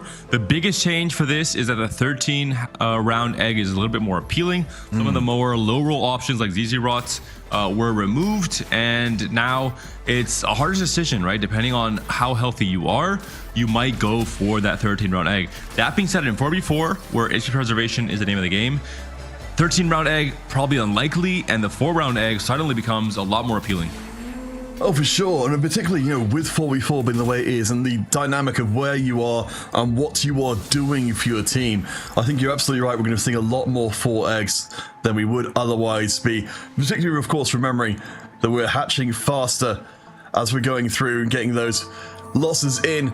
Potable, of course, we saw from before doing some pretty impressive action, but again, so many eyes will be on Goboster in this game. He has been so reliable, consistently up at high HP for extended periods of multiple games that we've seen. Kezman is a Shaco enjoyer, has a Shaco on the board for now. We'll see if he's going to be able to try and pull that off throughout this stage 2, if he finds enough natural copies and the right synergy with his augments. But he's found 2 Morganas, and you're kind of forced to play this unit on your board, either for the potential of Morgana reroll or for the potential of a clean start for a Dynamo tempo game with Elise later on. I mean, I think if you're going to be putting in a vital competition to anybody's hands, Kezman, he's gotten 3 third places so far. He's incredibly reliable for the Emerici squad. I think really the core of why they've gotten this far and are doing this well with the 2 wins in the tank already. So we're keeping a close eye on how Kezman finishes overall. Wojtek, of course, has been doing some decent work as well. He's been very much a middle of the pack player, but it looks like he's got a pretty decent start. The Quincy is ready to go from the beginning. Oh, Wolf Unchained. I think he has no natural copies of Silas on the board just yet, so that's really only an option when you have a ton of natural copies already, ideally a Silas 2. Titanic Titan for Kezman. This is very, very relevant in 4v4, especially we talk about HP preservation and having that buffer, how important it is. Even if you're not playing Cypher, Titanic Titan is going to be incredibly important, having that extra 25 HP. Yes, and of course, and again, in this game, if you're letting you much more of an opportunity to go for those greedier eggs that will cash out later and give you the big rewards that can potentially tip you across the edge. Potable, though, he is going to be the patient hunter here, going to be sitting this one out and picking up some early rerolls as Shredden going to be picking up, I presume we're going to be seeing it. I've gone back before to remembering. Do you remember, David, yesterday? It's happening again. The Graves reroll composition that won our hearts. So, quick reminder, Kezman ended up going 8th that game, despite preserving a lot of HP. I talked to him last night. He said, why did you guys have to spectate the one game where I go 8th? And, he was right, because he did really well the rest of the tournament. Graves is considered the biggest low roll of Caretaker's Ally for the 2 costs, especially on this patch, right? 40.5, he gets the 5 extra AD, and Golden Ox with a Grave start is much more appealing, much higher tempo, and just performs much better in stage 2 and 3. So we'll see what Trey can do with that start, and if he feels forced to play into the Golden Ox line, or if he maybe just sells the Graves for Econ. It's not I mean, the worst game plan. No, not at all. I mean, considering, you're getting, we already saw, whereas Kesman demonstrated so ably to us that the 3-star Graves definitely has limited utility anyway, and giving away 2 gold every time we level up just to have a slightly stronger Graves seems honestly not worth it. But we do see the Slayer board already up to 4 Slayer as Wojtek finds himself an Exotech emblem into Partible, of course, who's patiently waiting. But of course, we're branching out the EMEA team who did best at the last EWC, so nice to see them being represented here, if only as an Augment. Partible will be the Slingshot player, already confirmed, the AMP player for this Aegis squad in Game 1. He will be playing for full loss, 5, 6, 7, probably 8 lose streak coming into the end of Stage 3. And only then will he buy units when, I believe he just even ignore the Neferis and all the lower tier amps, at least for stage 2, to try and guarantee the lose streak. And try and go for that very high risk game plan of finding Samira, finding Zach on stage 4 and 5. And David, of course, for any of the folks who were here before, I did misspeak, of course, with saying that Wojtek is the only one representing Branch Out. Of course, Partible, part of that squad that did extremely well for EMEA overall, certainly compared to the rest of the field. But for Wojtek, we've got ourselves a pretty solid looking early start as Aki goes for the young, wild, and free. Certainly a bold early augment choice. It is, but it gives you a lot of agency, right? In 4v4, even if you aren't losing HP, if you aren't lose streaking, you can suddenly get ahead of the carousel priority and mess up with the game plans of someone like Partible later on in stage 3. If there's an Annie later on in stage 4, if there's a Samira, for example, or just trying to steal away those key components to deny the Morgana reroll player with a blue buff, for example. No, this makes a lot of sense, and there's certainly a lot to be said for having a player who can play Disruptor on your team when the opportunity arises. So we come to the first carousel. Opal and Wojtek will be our 2 players on the opposing teams who will get themselves the early success. But we've got ourselves an extra component anvil for everybody. So if you thought you were going to have any item problems before, not going to be a problem anymore. As Partible, you see, pretty happy with how things have worked out. Oh, I think he's not happy at all. I think if you know Partible, you know that thumbs up is 100% ironic. He is loose streaking on purpose to get the best carousel prio possible. He doesn't get gold, or the extra 3 cost basically guaranteed. He doesn't get a tier. There was only 1, and doesn't pick it up because of the young, wild, and free as well. So tragic for Partible. All right, well, you definitely know him better than I do. Well, hopefully he will keep his temper under control then as it goes forward. We can see doing some quick, rapid-fire scouting. But at least, I suppose, no one can really stand in his way of open forting, not buying anything, of course, for the patience reroll to kick in and making sure that he has as much money and as much agency as he can have possibly going forward.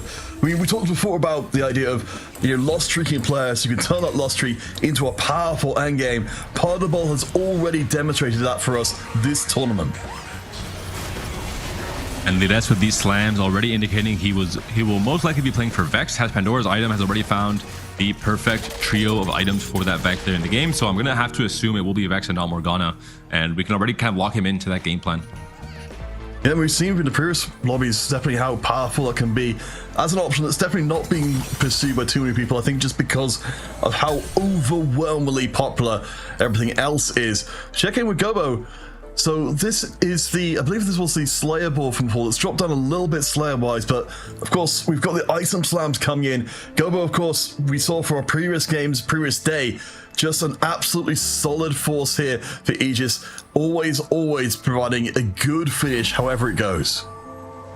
And his role is very clear. He is the tempo player for Aegis. He is never the one full lose streaking in stages 2 and 3. I think his skill set really favors this kind of playstyle for him, where he can make the strongest ward possible with what he's given, and play for preserving HP, play for bullying the lobby. We've seen him a ton of games entering stage 4 with 80, 90 HP, going on these massive win streaks, and maybe not capping out the highest in most cases, but still ending 3rd, ending 4th off of that HP buffer. Yeah, and we've seen so many players in other games be in the tempo position and then drop off of a cliff. The combo hasn't taken a bot fall so far this competition. I think speaks to that enormous consistency. As we come out of stage 2, Wojtek with the Exotech emblem we saw from before is our only win streaking player that's been able to put together the strongest board. And it's no real surprise with the extra itemization coming in. And the Poppy 2 plus the Corrupted Chassis and the Exo emblem. Usually you can't have Exo items on non-Exo units, only the emblem allows you to do so. And we're seeing a strong synergy between the Poppy there. Just so much tankiness in the stage 2. Yeah, it's, you can see, I think very honestly happy with how things are going. Ketsman as well, and Aki, 4 different Emberichi players all looking pretty solid right now. Gobo, of course, as we said, we expected to see it do well, but currently, like, some attention is drawn between the two. Partner Ball, again, still waiting very patiently. And David, we might be seeing something a little bit different than what we've been seeing so far. The Executioner seems to be getting scooped up. Oh no, this was just to beat the Krugs. He had to buy something, right? Oh, I got baited. I wanted it to be true. He had no units on his board. He had to find a way to beat Krug, which is a hard task when you're full loose streaking and you have Patience of Virtue, but you're down to that one shot that you're given on the Krug round. But he survived thanks to the Rengar's base stats. He's a strong lad, and one day he'll return. I believe the 40-point Shredden, though. Oh, there we go. Shredden might be on a bit of an angle with a Graves from Caretaker Ally. We saw it go into Golden Ox. Maybe we get a blast from the past. It's possible that Rengar and Graves reroll will once again be a thing in this game number 1. Oh boy. I mean, certainly in the latest patch, which of course the players are not playing on, the Rengar getting a little bit more AD as a chance, but I mean, we've got the Bruiser item set being set up there, which does have limited application otherwise. I love seeing it being used at least, however, temporarily for the Rengars. We have got Street Demon Crest coming in as an option here. Combat augments for our players as well to pump in a little bit more power. We'll see for the Rengar. It will be, I think, oh no, this is the Rengar player, Shredden. We're jumping all over the place, just seeing any key augments that are being offered. It will be Sword Overflow for Gobuster. Very, very big pickup. He looks like he's maybe angling towards the Felio Zaya comp, and a lot of swords is great for marksman, and you have a chance to just have 2 itemized carries in stage 4. Maybe MF Zarya as well. Do it. Oh, Shredden denied us. We could have had an Executioner game, but sadly it's not to be this time round.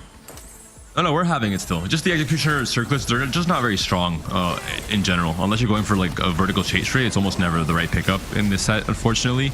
Instead, you want to have items, right, to itemize your carries. And for now, double item Graves, a lot of flat AD off the double Deathblade, and a triple item Rengar already. So Shredden's playing for a high tempo Rengar reroll game with the chance to go for Graves 3 and Rengar 3, and has a duplicator as well. So we're going to try and bully the lobby in stages 3 and 4. I'm really fascinated to see how this one goes, but yeah, having the raw AD multiplied by the built-in Executioner crit is certainly pretty tasty. Partner Ball, though, of course, teasing us again and again with the Rengar setup, but picking up the red buff, blue buff as well. So Partner Ball slowly, quietly from 50 HP. We've seen him turn things around very well from around 40 to 30 HP before, so the rest of the lobby should be aware that his time is coming. One of the strongest prismatic augments in the game right now. Belt Overflow, so much extra tankiness, and you have Pandora's item. You can essentially start printing infinite belts that give a lot of extra HP as well. You have extra items for the Exotech line when you're playing Vexotech, so just a very, very strong setup from Lires here. And the fact he already has perfect items on this, or perfect items for the Vex, means he can just continue greeting for either belts or various items and nothing else. Yeah, the Pandora's still just such an incredible tool for allowing so much more flexibility. As they said, I think Prismatic, the perfect follow-up. I think at this stage, it looks like Lires is not necessarily super worried about winning all of the rounds just because of the board as of yet to come. So that'll allow for Gobo to remain up in the top 4 and keep himself nice and healthy. Shredder, though, and Wojtek, they are slightly ahead of him and will be the last out on the carousel. And Aki once again, young, wild, and free. He can deny. He could have denied a tier here again from Potable. That could have been pretty impactful because Potable is playing for Amp. Couldn't deny any units. There's no Annies or Nikos here, but Aki goes for the broad instead, trying to hone in on his own game plan, I assume. Yeah, I'm interested to see how Aki does here. You know, as you point out, he's got the opportunity to play Disruptor in this game, but looking at the previous games, you know, I believe he's got overall 2 firsts and a second across the games that Mauricio have played so far. So we would expect to see Aki kind of being focused on trying to get those big finishes, which of course will get them one step closer to getting that #1 seed. We talked about the more formulaic aspect of 4v4 in terms of players having roles and mirroring each other. This is the case for Aki, who is perfectly mirroring his HP partner right now in Gobo. Both going to be playing for Vanguard Marksman. This might still be vertical anima for Aki, but it looks like Vanguard Marksman for now can slam the Rage Blade here depending on who he's facing and try and preserve or bully some players in this stage 3 still. Yeah, it doesn't look like Opal is really ready as of yet. We can see on the bench, one Morgana away from Morgana 3. The buff's already being slammed in, but to provide a decent amount of power, but I think Aki should be in a good enough spot to work its way through, though Morgana damage has gotten onto the main damage source of the back. The front line is not quite good enough as of yet, so Aki can keep on moving. Of course, the further up he moves in HP, the more that young, wild, and free will be worthwhile. Now that we've seen every player and their positions in this game from Aegis, I'm going to go into a bit of a more macro game plan strategy idea for 4v4, and that is trying to play different comps. Of course, you're not contesting your own teammates, but especially trying to play different main tanks from each other. In the case of Apollo, he's playing Morgana reroll, so he's going to have a Poppy as the main star with Sejuani, only kind of a side tank, not really that relevant. Lides playing Vex, he will have Sejuani as kind of his main cornerstone tank alongside Mordekaiser. Gobo playing for Vanguard Marksman, he'll have Leona as his main tank, and Potable playing Amp will have Nico as his main tank, and later on Zac. So it's really important not to contest this main tank, because it's what really offers you stability most of the times on your stage 4 roll down. Yeah, and I like that we're in the spot with the set at the moment where, you know, the Vanguards, Bruisers, and Bastions all are, you know, valid in the different ways you're saying. And then you can subdivide that further into where your main tankiness is coming from and where the rest of it is just more filler. But from Shredden's side, I'm glad we're getting to see something a little bit different as he hands out another loss to Potterball. Potterball down to around 30 HP, has got 13 rerolls in the bank right now, so not a ton more room for Potterball to turn this around, even if he's shown us how to do it before. He is open to high roll though, has 1 buff, 2 buff as his prismatic augment at 3/2, which means he has an extra golden duplicator. If he somehow manages to find 1 copy of Samira, maybe 2, he can have a Samira 2. He can find just 1 copy and then find a Samira on the carousel and have a Samira 2 that way as well. And the same applies for Zac. So he's open to some pretty insane high rolls. And we know that he can absolutely do it, given even the remotest chance of opportunity. Kesman here, the lowest Emerici player in terms of HP, but certainly very far ahead of where Potterball's spot is right now. The Bastion board, still really hoping to find that last tier to bring this board fully online. I love seeing the Radiant Archangel there as well, particularly later on. Going to mean that Morgana just be able to cut through, you know, the units late round tremendously well. For Lides, we're seeing the Vex game plan. He might be rolling now. We're going to get the egg picks first. We're seeing a lot more players will be going for the 4 pick eggs, but usually I think 9 is the kind of default for most of our competitors. Morgana 3 for Paul. The roll down comes through. Yeah, I mean, Shred and Wojtek, you know, Aki maybe, you know, they've got the chance to go for it. But yeah, see, Potterball, I mean, it was pretty inevitable given his HP, but you call it out, and it comes to be. The Samira is found, Amp 5 online. This is exactly the situation that Potterball has shown us time and time again he can absolutely thrive from. And the only real contester on the Nico especially might be Shredden, who's playing into the Rengar line with the Street Demon / Executioner game plan. In this case, Potterball gets ahead of him with Patience of Virtue rolls on 4-1 instead of 4-2, so doesn't play too greedy, and gets rewarded. Any pair, a Nico and a Samira. If he can find the Annie 2, and if he can find a Samira on the carousel, all of a sudden he becomes the win-out player for Aegis. I think this does seem like it's going to be, I mean, Aki at this point, the young one, a free player, you've got to be thinking that's going to have to become a priority, because we know Potterball's going to become a force of nature. It's just about trying to slow him down. But it's so Silver Prismatic into Prismatic once again. I have to actually think this is going to accelerate Potterball even further. Oh, this is a really nice tech from Potterball. He goes for Greater Moonlight. This Nidalee suddenly becomes an absolute demon unit in terms of finding stability, and he ends up using the duplicator because of that. I think this makes him strong enough now to go 9. Yeah, I really like seeing the extra power being injected. So yeah, the Moonlight, and there's the extra stats as well. Potterball, I think, feeling really, really good about his chances to go up against Kesman. I mean, admittedly, he's got a lot of Aegis players who are kind of in the mid-table right now to try and shoot through. Unfortunately, HP has not been kind to Apal or Lyris as well.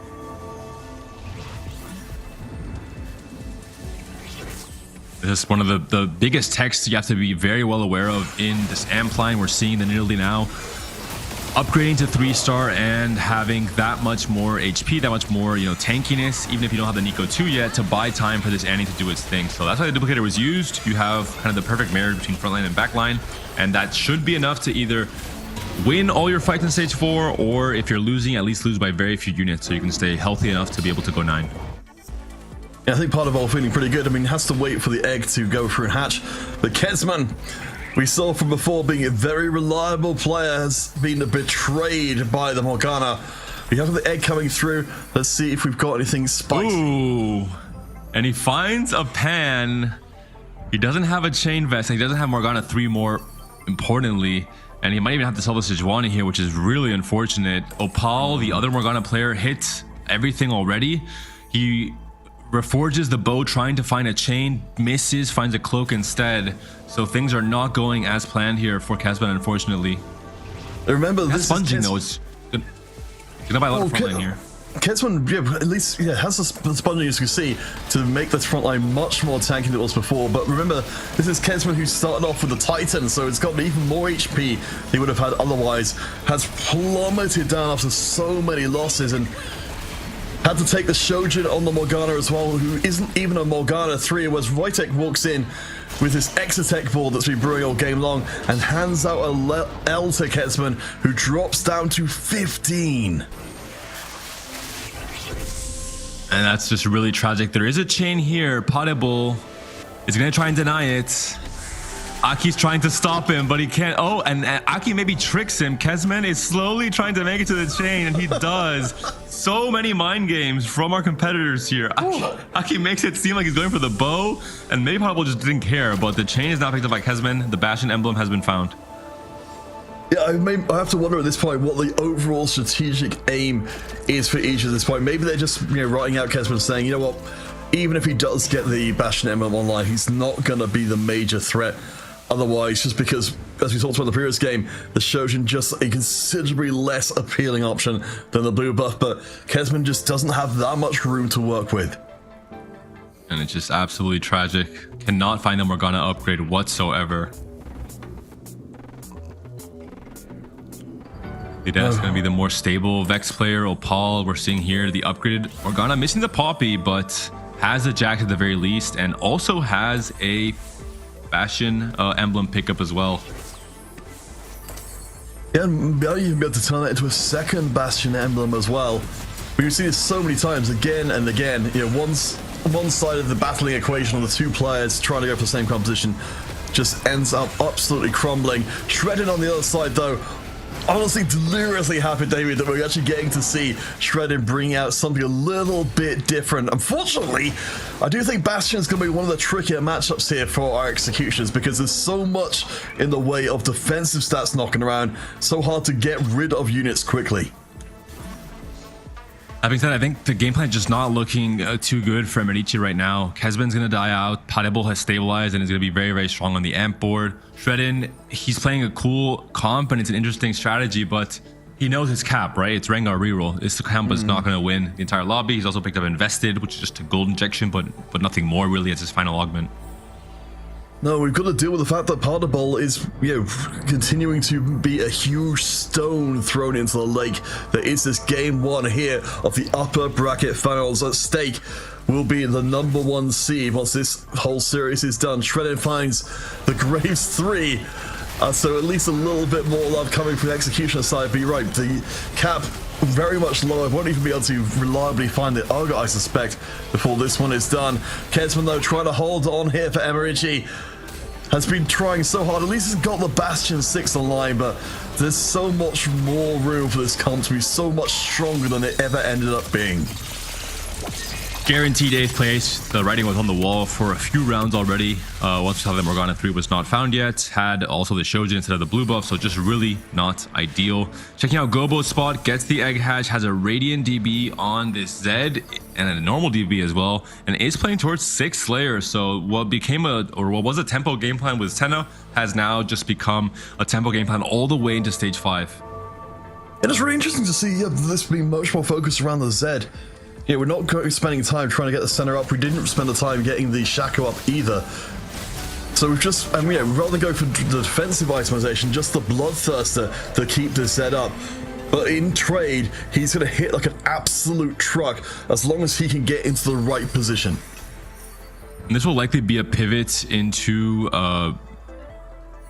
Z2, a pivot into Divinicore, I assume. Going to drop 2 Slayers maybe, and then play for Renekton and just vertical Divinicore instead without the emblem, I assume. Yeah, we have the range extension. It's not quite a rapid fire emblem, but it's certainly pretty damn close. Wojtek, though, with the Exotech board, it's gone for the Exotech Dynamo variation. Frontline looking pretty good. Of course, we've got the Cho'Gath there with the emblem in place just to make sure he gets a little bit more power. I like the frontline we've got going on here. Of course, it's always going to be tricky to get the Sejuani too, given how many Bastion players are knocking around. This is a very, very cool adaptation and board from Wojtek. It's essentially playing the same line that you're playing with Vex, but you're playing Urgot instead, and you're playing the Cho'Gath over the Gragas. It's basically the AD version of the Vextratech board, which is not something we see very often. This is a very unique game plan here from Wojtek, and it's working out for now. He's the HP leader, and he wins yet another fight here against Opal. So truly hats off to Wojtek. He has been popping off this set on ladder, and maybe we're starting to see why. He is playing some very good TFT. I really like it. I'm glad he's getting the chance to shine here because he's been mostly a kind of a mid performer along the other kind of games, but Wojtek's been given a relatively unusual spot to try and exploit.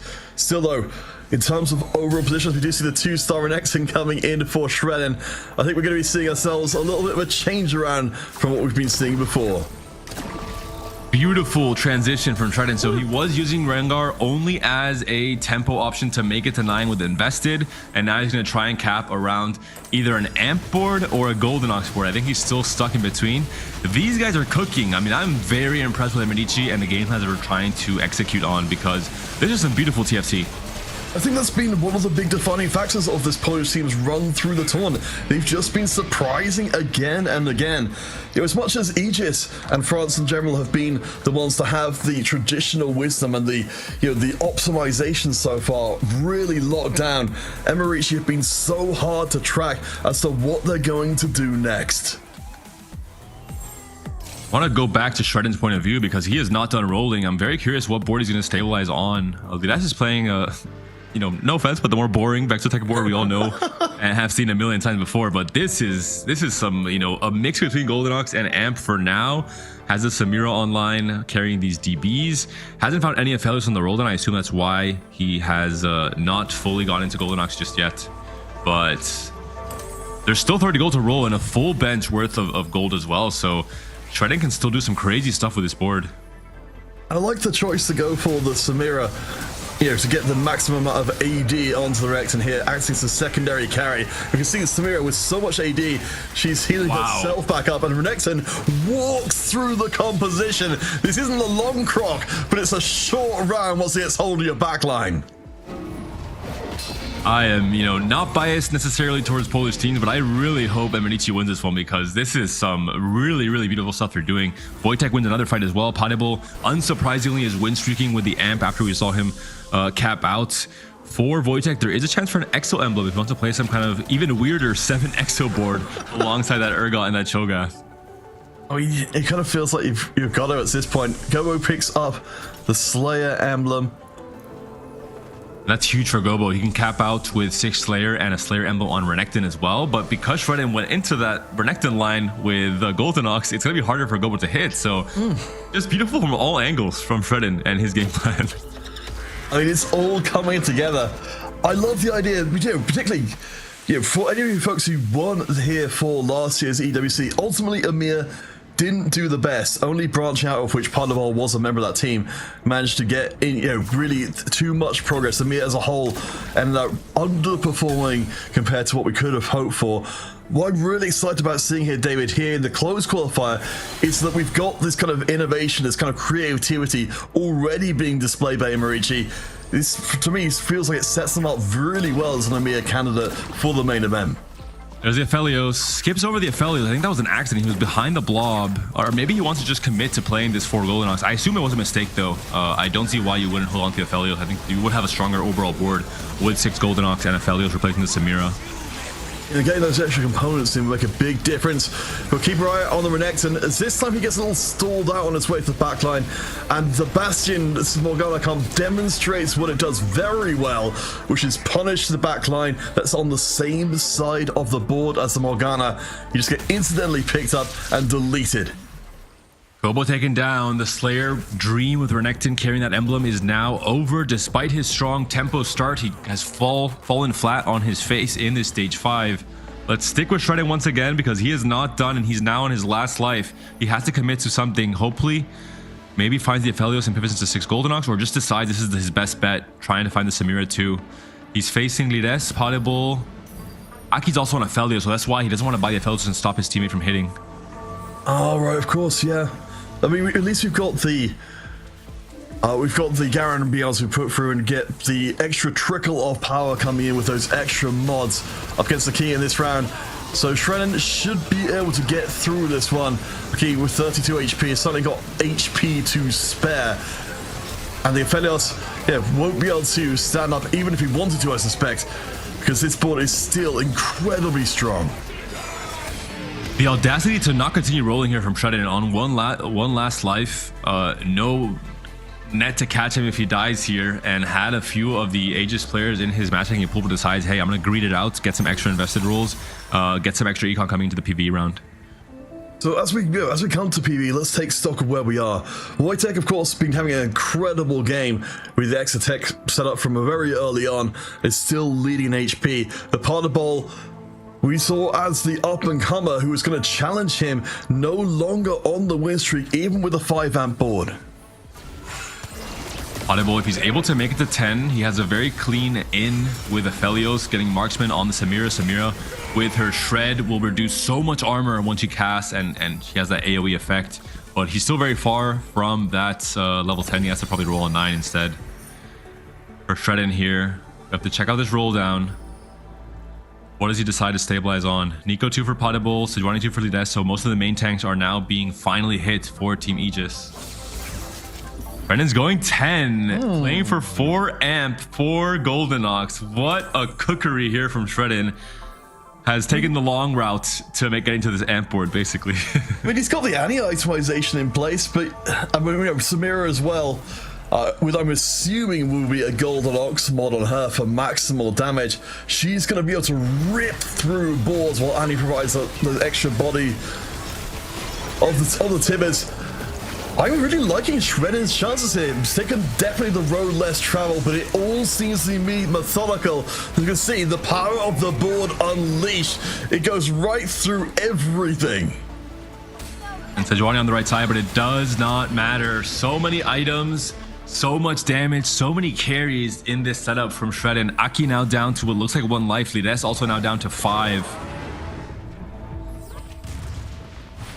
Aki, this was his job, right? He's expected to place from the 3rd to 6th place range. He's playing a more traditional, high tempo Vanguard marksman without any crazy stuff, just a few good combat augments with the bulky buddies and the blinding speed to get extra items for both the Aphelios and the Zaya. Yeah, I mean, it's just the most standard we can really get here. Get your tank online with one augment, get your backline online with another. But we've got Shredden, Lyris, and Aki all up for elimination in this round. We'll check out Shredden, though, at level 10, going on his victory tour. This is the win-out matchup. These are the two players that are poised to win for each of the teams. This matchup could decide it all. If Potable can eliminate Shredden here, that could be it. But Shredden, he seems just too strong. He's outmatched Potable despite the amp roll down early in stage 4. Shredden took the long route through Golden Ox, through Rengar, through Graves 3 to make it to level 10 and to find his own amp board, which seems to be currently the strongest board in the lobby. But look at the HP totals, Peter. What? Everyone is at 6 HP or less. Anything can happen. Matchmaking is the name of the game coming to this next fight. 6 players on a single life. I don't know, David. I can't remember a time personally that I've ever seen this happen. Certainly not in a game with stakes as high as this. The #1 seed to EWC on the line in this series, and everyone's pouring all gold in. There's no reason to leave anything behind anymore.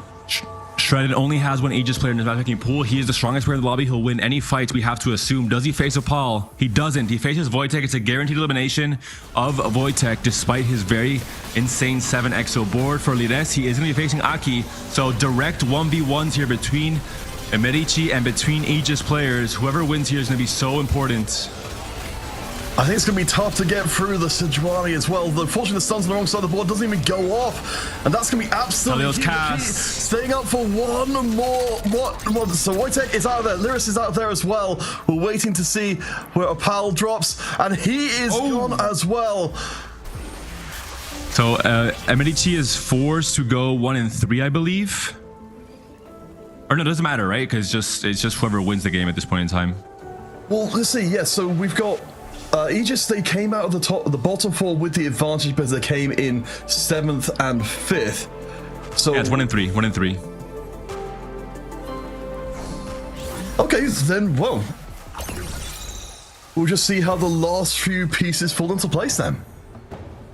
And it's gonna come down to Aki has Shredden in his matchmaking pool. Potable has Aki in his so it depends who the ghost, who's fighting the ghost, but this might be tragic if Shredden is real faces Aki. He will guarantee eliminate him, and he has no HP to give. Right, they're both gonna be on 1 life. I will see. Shredden is facing Aki. Shredden is not placing Potable, so the matchmaking, despite Shredden being the strongest player in the lobby, is not going in his favor. But they only need 1 and 3, right? Potable can go second. It doesn't matter. I'm checking my notes here, and I believe I could. Well, we will find out in a second to confirmation. I believe it might actually be that we need to. They would have needed to go first and second, just because he just came with second half with the advantage. Oh, because but Wojtek and Kesman didn't go 7th and 8th, so they don't need first and second. They just need first and third. Yeah, it's you're right. Yeah, sorry. 2 wins. Yeah. Yes, we've got. Sorry, I was reading off. Yes, it's the alternating one. All that matters is first and third, basically. And Shredden has played, in my opinion, the best game of the EMEA close qualifiers up until this point. No one expected Graves from Caretaker's Ally to reach level 10, to reach this high cap of a board. Maybe Potable has done something in the last few rounds to win this. He has a triple item Samira. He has an extra Garen mod. But I expect Shredden to have the strongest board in this lobby. Level 10. The Viego comes onto the Samira. The Viego is still alive. Does not cast a 3rd time, though. Is it enough from Potable? Is the Marksman Emblem on Samira going to be enough? The Annie-caster coming through. One more Samira cast from Shredden could decide it all. She comes in. She kills Samira. She kills Annie. Potable's down. Shredden is the victor. And what a game from the Polish player. Emerici continuing to do exactly what they've done all tournament long. Certainly we've said this was going to be a tournament where we could really see what the Polish players were capable of, with 2 teams coming in when no other country apart from France was able to replicate that, just in terms of raw 4v4 player quality. But honestly, what a great way to start off the the winners final here. I think that's just honestly a great statement of intent. I can highlight maybe 20 different things that Shredden did in that game that surprised or impressed me to a high degree. The fact that he was 6 HP at one point in time, level 9, 40 gold, on 1 life, and decided to greed out knowing that he can go 10 to add an extra amp in and cap out the board even higher with Aegis players in his matchmaking pool. greeds it out, plays for the win outs, and succeeds. He doesn't hold a failure because Aki still had to hit, and he was playing Vanguard Marksman, so plays into 4 golden ocks instead of 6 in that transition period after the Rengar. I mean, just absolutely beautiful TFT, both from Shredden and Wojtek in this spot. I think it speaks extremely well of the squad. You can pull off that kind of strategy, as you said, while still taking account of what your teammate needs. But Jenna Freds, we need to get ourselves a small break while we go and recover for what an incredible game one that was. When we return, of course, we'll be seeing the series continue and finding out perhaps who will be going through as #1 seed. So stay tuned. The EMEA TFT close call off continues after the break.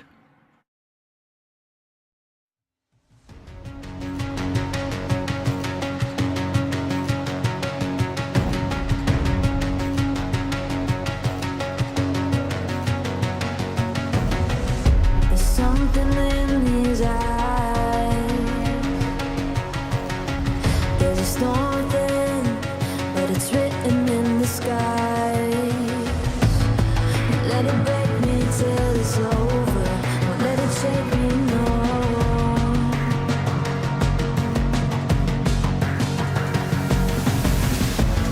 Won't let it make me go under. Won't let it make me go under. So now it's time to fly. Nothing's gonna stop me now. Nothing's gonna stop me now. Nothing's gonna stop me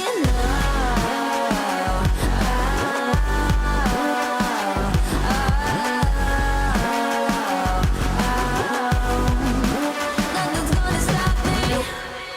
No one will ever get left behind. A million more before I've tried. Won't let it break me till it's over. Won't let it shake me, no.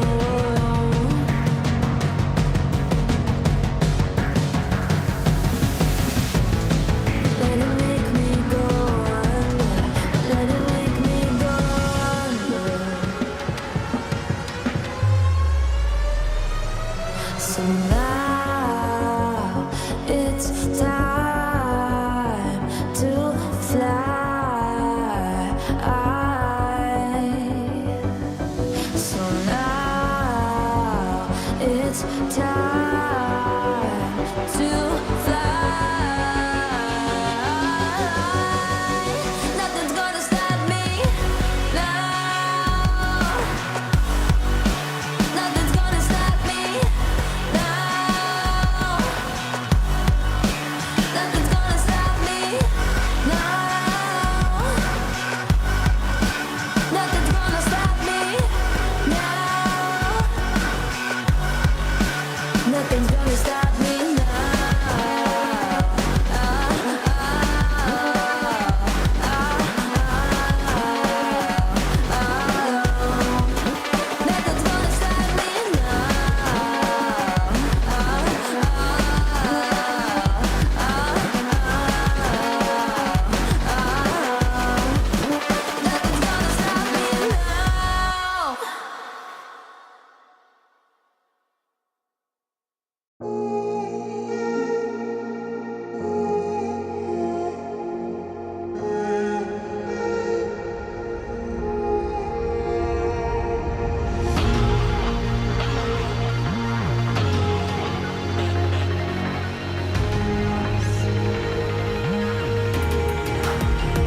Welcome back, everyone, to the road to the Esports World Cup.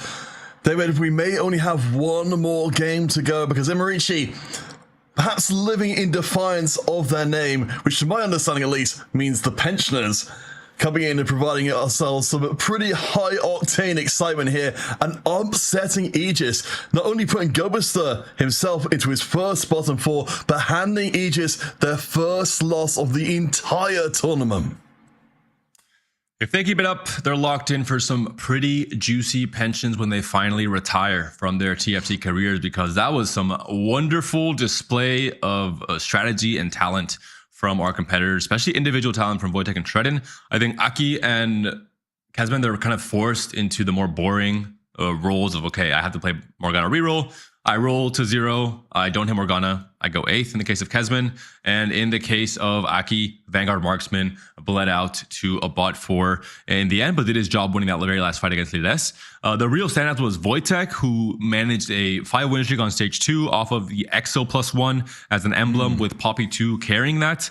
And then transitioned that into an Exotech vertical, with 7 Exotech being a very bad trait in the stats on the patch they're playing on, but he managed to still make it work with another EXO +1 on the stage 5 carousel, and playing around an AD variant of Vexotech without Vex. Instead, Urgot taking that place and Cho'Gath taking the place of Gragas. So beautiful TFT from Wojtek, and even better from Shredden, who I stand by. I think he's played the best game that we'll see all weekend long, maybe, with Graves as a carry off of Caretaker's ally, with Rengar invested at 4-2, and then managing to use that Rengar and Graves as a tempo option to then make it to 10 and play a mix of Goldenox and Samira. So beautiful, beautiful stuff.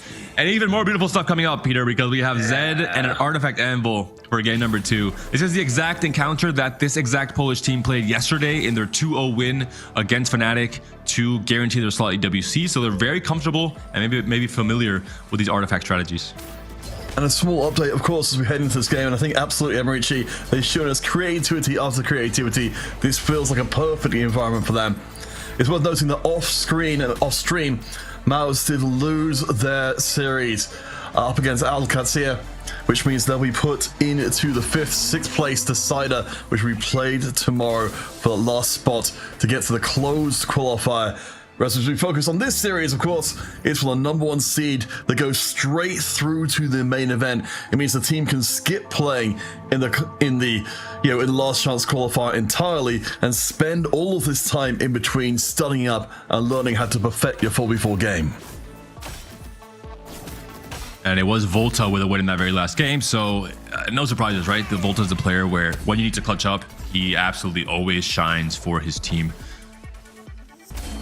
All right, so David, based on what we've seen so far, I know it's going to be a little hard to predict here.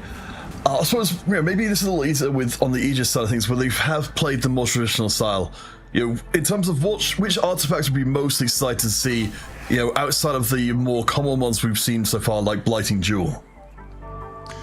Blighting Jewel is going to be the most obvious for either Fiddle or Morgana. Spectral Colors is absolutely insane for Nafiri reroll, so definitely if it's offered, it's going to be an insta-pick for any 8 of our players here. Mana Zane, Unending Despair tend to be the more safe, generic options that are going to be always good on casters, AP casters, or tanks in the case of Unending Despair. Another interesting one is Trickster's Glass. I think it's quite strong in this current meta with things like Elise and Sejuani and even Aurora being quite strong in the late game. Yeah, Yumi as well, with the double tagging off of her marking part of her ability. Oh, hold the phone. Apal manages to get and commit into the Nitro start. So Aegis, they've got themselves off to a strong start. Got worth the wait as well for Seraphine, for Aki's side of things. So interested to see. Hopefully we can get some AP step up there, as Lyris will also be at least making some early overtures towards Nitro. And it's important, if possible, if you haven't popped your Artifact Anvil yet, to try and usually pick an augment that doesn't lock you into a certain comp, because that way you can play around your artifact and not the other way around. In the case of the Vanguard +1 here from Kesman, he is going to be locked into trying to play for the Mordekaiser that we've seen players angle towards. I assume that is a tech here if he's picked up the Vanguard +1. No real tanky shielding artifact offered there, unfortunately, so cannot go for that. No, it would have been fantastic to have seen it all slide in together well, but You know, as we check around and check to see what everyone's got going on, Gumbister, of course, fresh off of one of the most surprising games for him so far in the competition, picking up Slamming. Do like to see something, you know, quite reliable coming in. Shredding here, going in for the trade sector. Looks like we've got ourselves a good start here with the Anima Visage, of course. Again, currently, as of the patch they're playing on 40.4, still an artifact and a great way to make fantastic use of this, you know, the Gorilla reroll composition that's going to be 3-starring these bruisers. That's right, Mundo's passive, he gets kind of an extra 30% scaling off of any HP he's being given. So Anima, a lot of extra HP, a lot of extra scaling on the Mundo. Trajectory to benefit for the reroll game plan as well. So really a dream setup, has a belt as well. We'll maybe try and lose streak a little bit to try and get some pry on the carousel for another belt, and just as many belts as possible on the Mundo. It will be a positive. Interesting here to see Kesman mentioned to, which was mentioned before. Yeah, we've got the very strong start for Apal in the Nitro line. Kesman, however, temporarily picking this one up for himself to at least make it a little trickier for Apal to start getting those, you know, a full mass 2-star board online and really start getting those stacks going.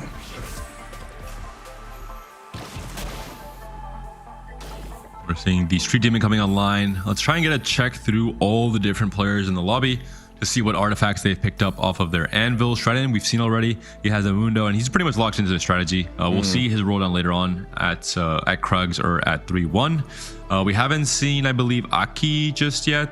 Let's check out Aki and what his artifact looks like. Yes, because I have to imagine at this point that all of our players, I think they've got, you know, we're going to have a clear enough idea as, oh, hello, Potterball on the other side. We've got the double range extension, Sniper's Focus, and the Rapid Fire Emblem. The Death Laser has arrived. Potterball, not pleased about not winning the last game, finds something to smile about immediately here in Game 2. And he does slam a Rage Blade for tempo. It's usually not going to be a great item. It's actually a terrible item when you're playing for 6 Rapid Fire because you get so much attack speed already. So Rage Blade is just really not worth it. Using TFT, you want to try and balance out the stats you're getting. Too much of one thing is never a good thing, unless it's like HP on Mundo, then it is. But in most cases, at the very least. But in this case, for tempo, he wants to try and win streak and have a comfortable spot to play for Renekton 2 in stage 4 and 5.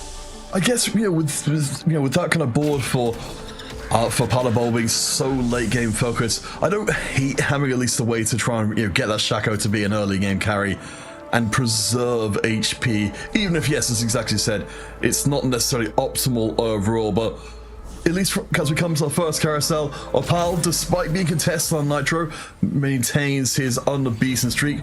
Wojtek as well, we saw with the memory bank picked up, will be building towards a dynamo board later on, and the more rounds he's winning, the more quickly he'll be able to get that free Aurora. And Aki with worth the wait, Seraphine, he's locked into playing around the Seraphine carry. His teammate is playing Mundo Techi's reroll, so that means that he will be trying to play for vertical Anima with the Zanyas. It's a great pickup. It works really well for Aurora. Obviously, in the late game, when you have an Aurora 2 with like an Archangel, you have the chance for her to scale and win fights all by herself. Yeah, I mean, it's almost the same as having 2 memory banks on the same team. But Potterball, we see on the other side.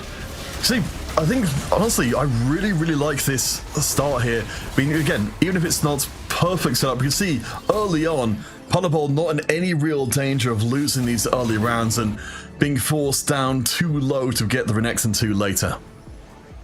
It's 100% the right play now, right? Rapid Fire, it's only going to be bad when you have 6 Rapid Fire, where you're getting so much attack speed from the trait, but with only 2 Rapid Fire online now, the Rage Blade is doing a lot of work for Shaco to get his attack speed rolling. So I imagine if we have a chance for it, we'll reforge the Rage Blade when we go into like stage 5, if there's a reforger available for Potterball, but for the early game, it's a very good slam.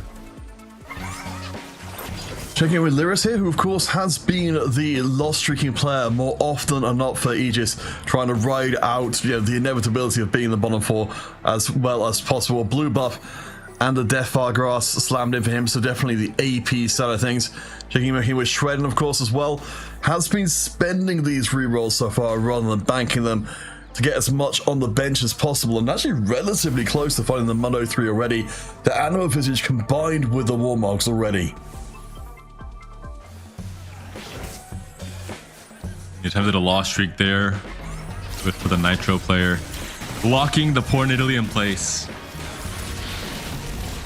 It's the yes, being put in detention there, but I think in this case wasn't too much to worry about. I mean, the Mundo with this item set, even a 2-star, you see he's just completely untouchable to wade through the board and do a ton of damage while also keeping the rest of the team safe.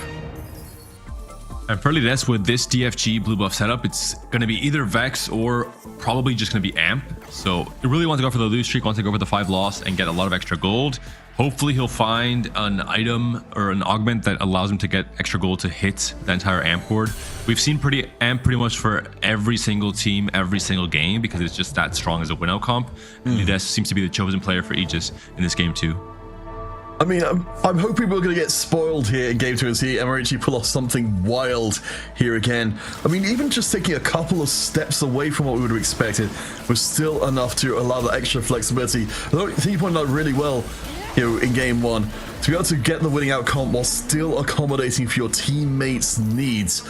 That speaks to a tremendous amount of skill to just have that kind of capacity left over. Paul, he locks in the 5 win streak. Nefiri 2 is also found, and not Mordekaiser 1, but Mordekaiser 2 has already been found for Kezban.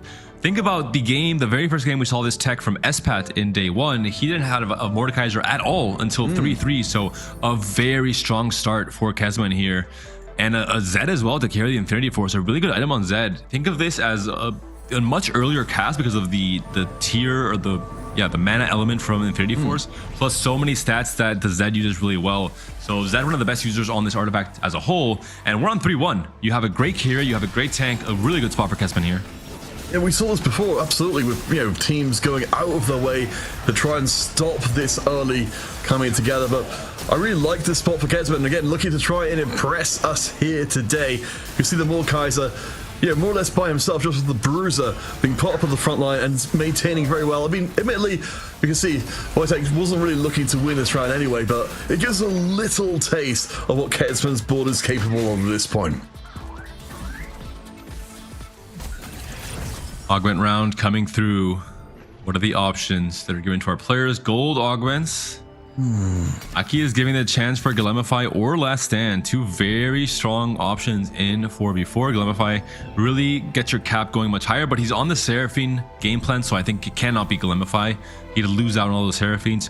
Although he could hit like a much later Seraphine 3. It's an interesting decision, but I think it's probably just, I don't think it'll work out. Maybe just Thornplate to have an extra Leon item.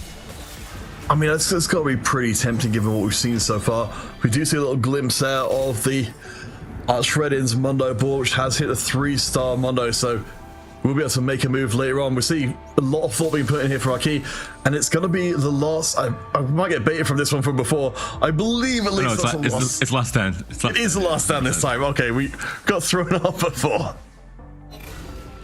And Wojtek very smartly with Memory Bank, something that our viewers, if they're trying to climb on rank ladder, should take a note of. You're trying to prolong the fight, right? You don't want more damage. What you want to do is build tank items first to allow your tank to survive for as long as possible. And the more your units cast, the more you progress that Memory Bank side mission of hitting the 7,000. For example, we could take a quick look at the augment on the left-hand side just to see where we are in terms of this overall, because as we talked about before, generally speaking, Wojtek has been playing pretty strong in the lobby, and so winning the rounds is generally going to give you more time to get those extra casts off from your Dynamo units and get the stacking up towards 7,000. There's a Seraphine 3 for Aki with the Zanya, so just gonna try and at some point convert this into a win streak, hopefully. But he's maybe slotting in Cypher for now. He's lose streaking anyway, might as well get something in return for it.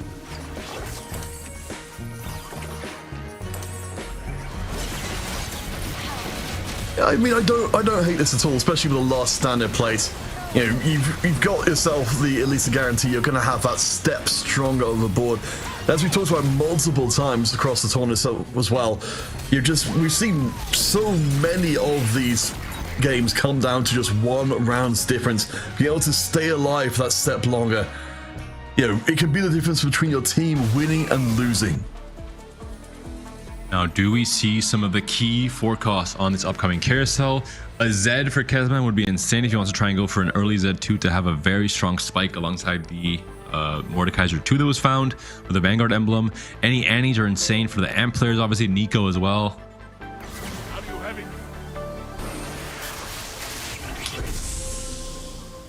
He's just a Leona, which yeah, I was to say good for Wojtek. But he'd be a huge difference maker. See Hobo just parking that one out there and saying, no, okay, you can't get anywhere near it. I do want to highlight as we come to the latter half of stage 3, Apal, who we saw a little while back with a Nitro start, is still undefeated. We know, of course, the Nitro will be continuing to stack all this time as well.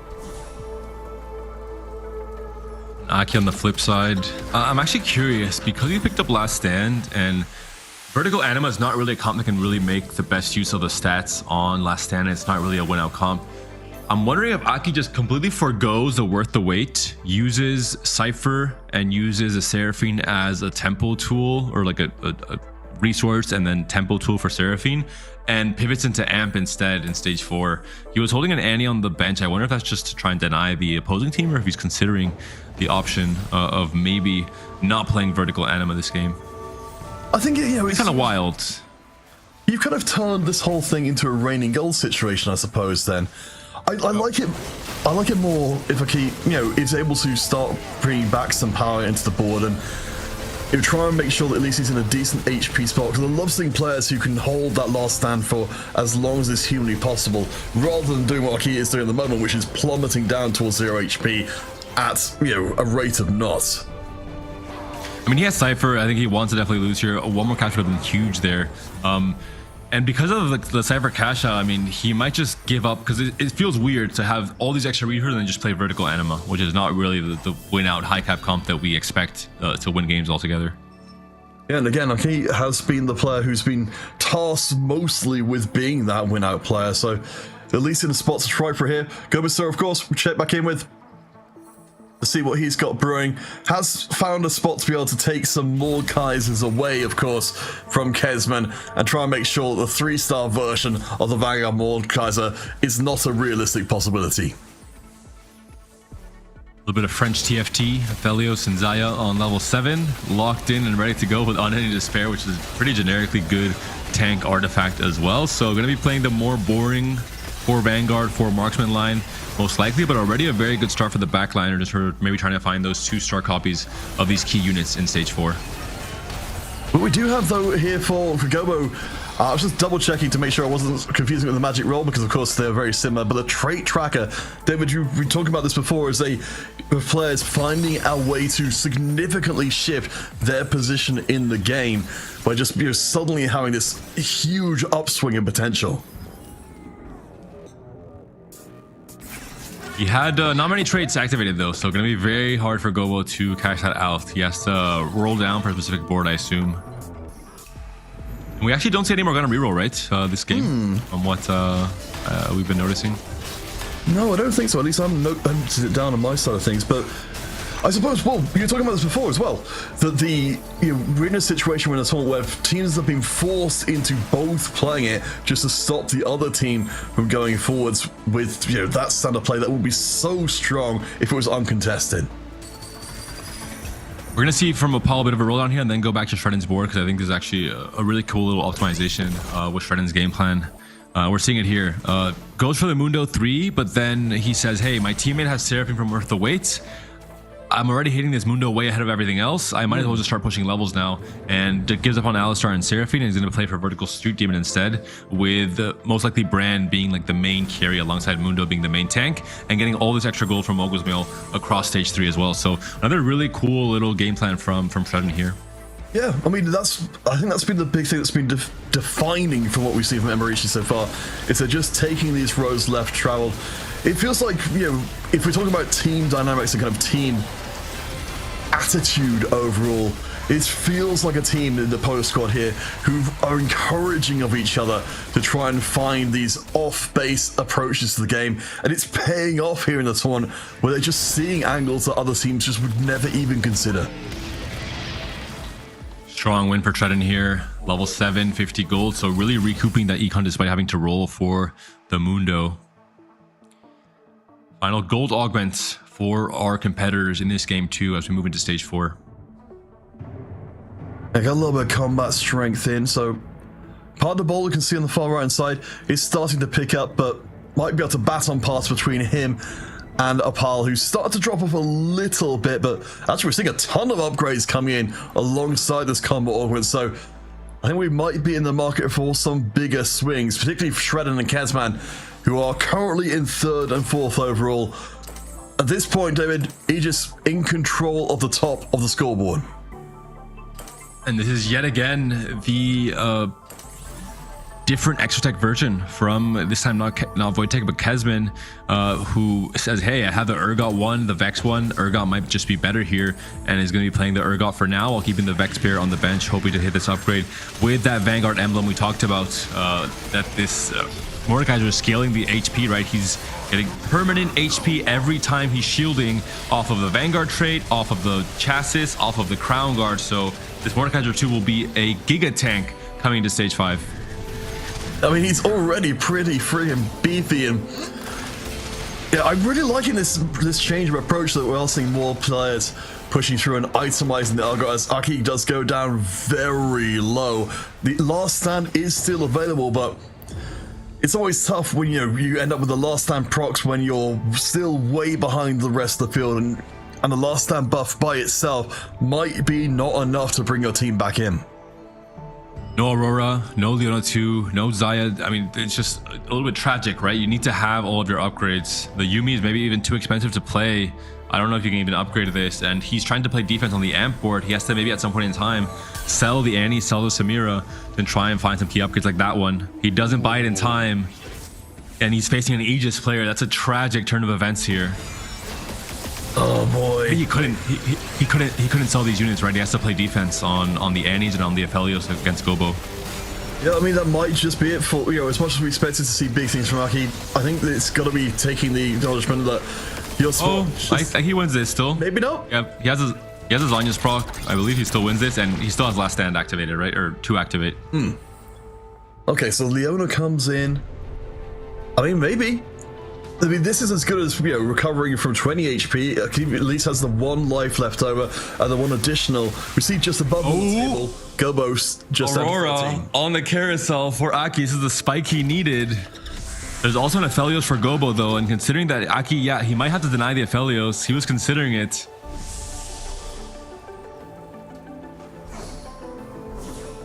Oh, yeah. Yeah, hopefully we can check out Gobo's got going on as well. Remember, Gobo's the trait tracker player from before. I presume at this point, if he's ever going to cash out the trait tracker, it's going to be have done already. So he should be a ton more powerful than before. What a big spike. The Leona upgrade alongside the Aurora being found. Wait, 2-star Aurora for Wojtek, 2-star Zaya for Gobo. Everything's going up here, David. And this board just got enormously stronger. And that's the Aurora off of the memory bank. It has proc. You have the Zanya now ready to go. The trade tracker has come through for Gobo. 13 HP in a dream. Will it be enough? He has to make this work.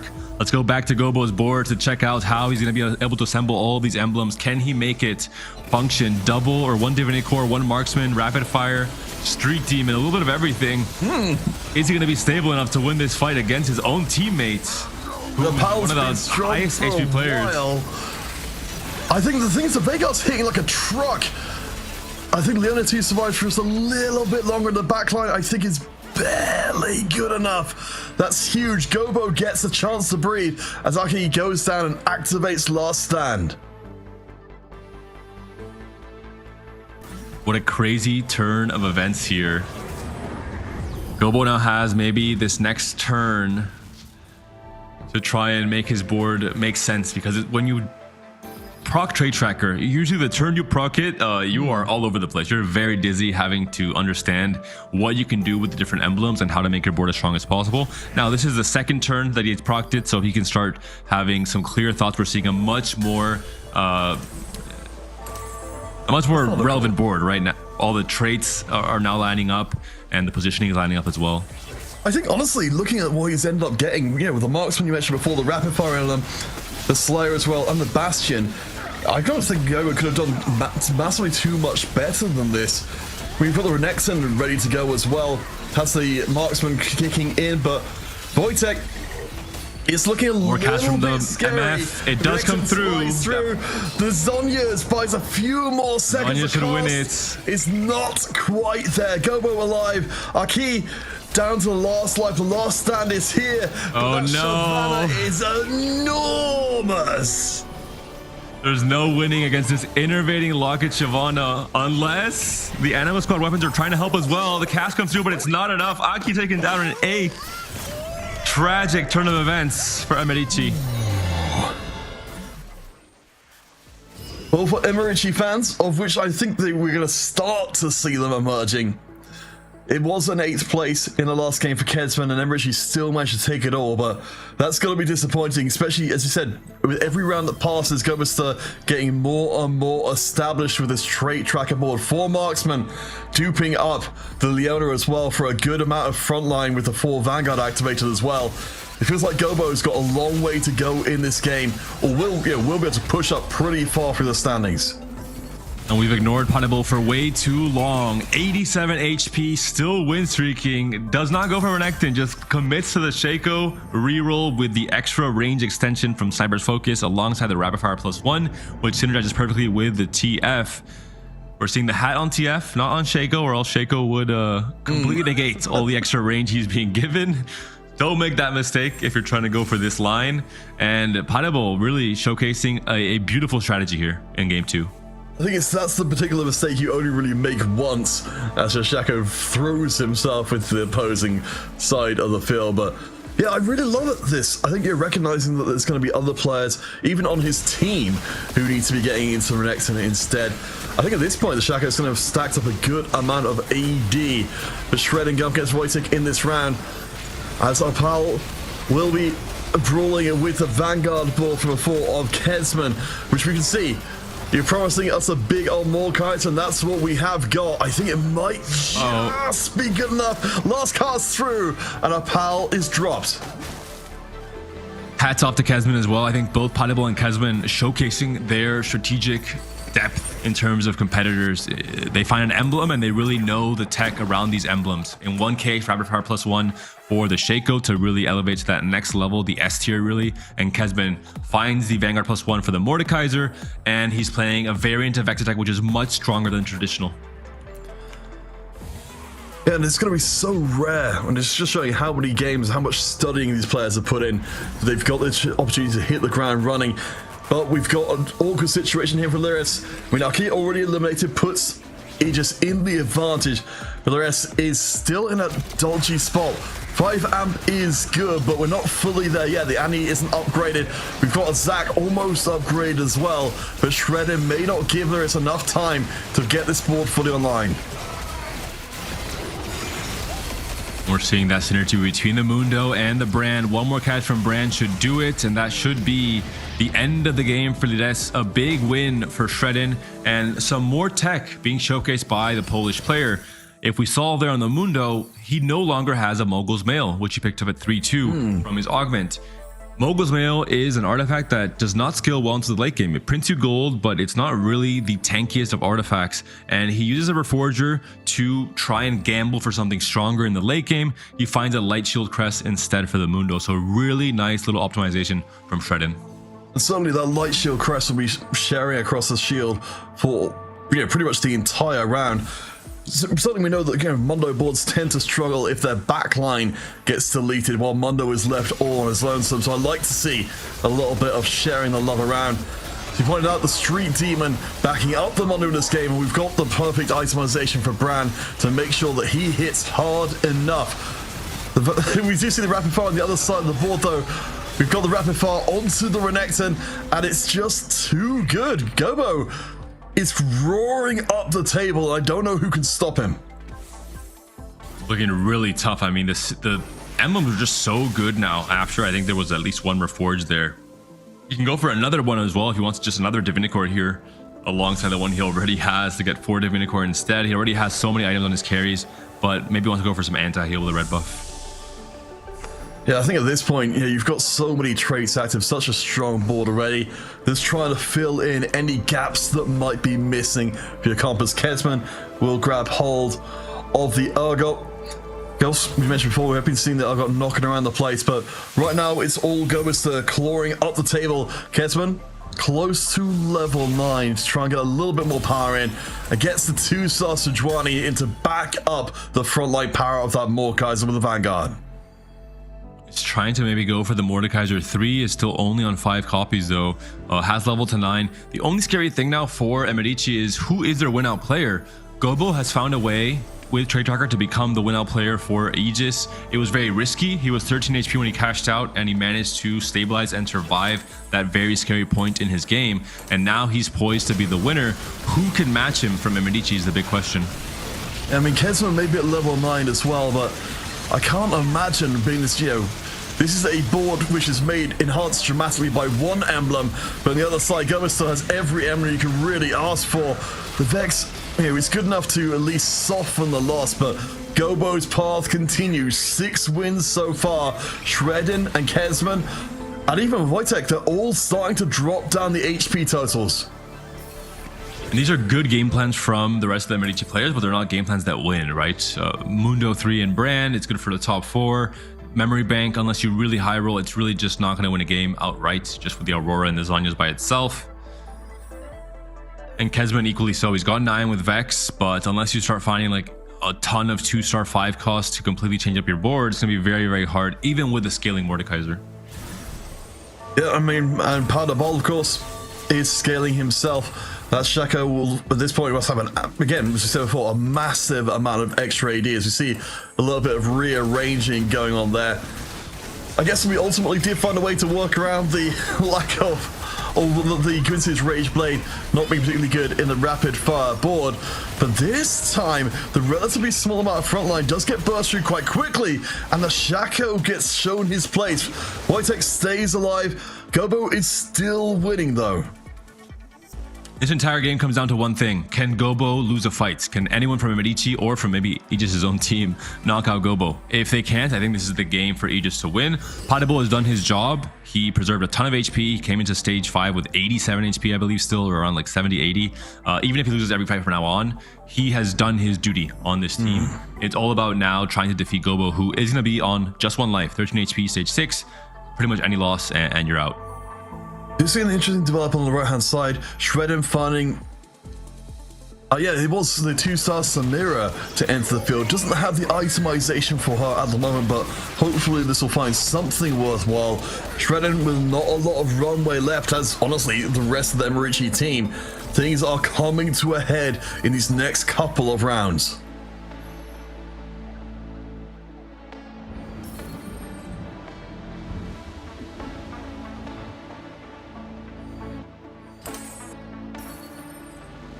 Wojtek, nothing really to bring in from the bench. Apart almost up to 300 stacks. Remember, the turret getting around a third of the stacks means that it is still a significant damage source. And I love as well seeing the uplink to make sure that the summons get as much of their casts off as quickly as they can. But Shredding will go up 1v1. Let's see if the pile of emblems continues to be a mountain.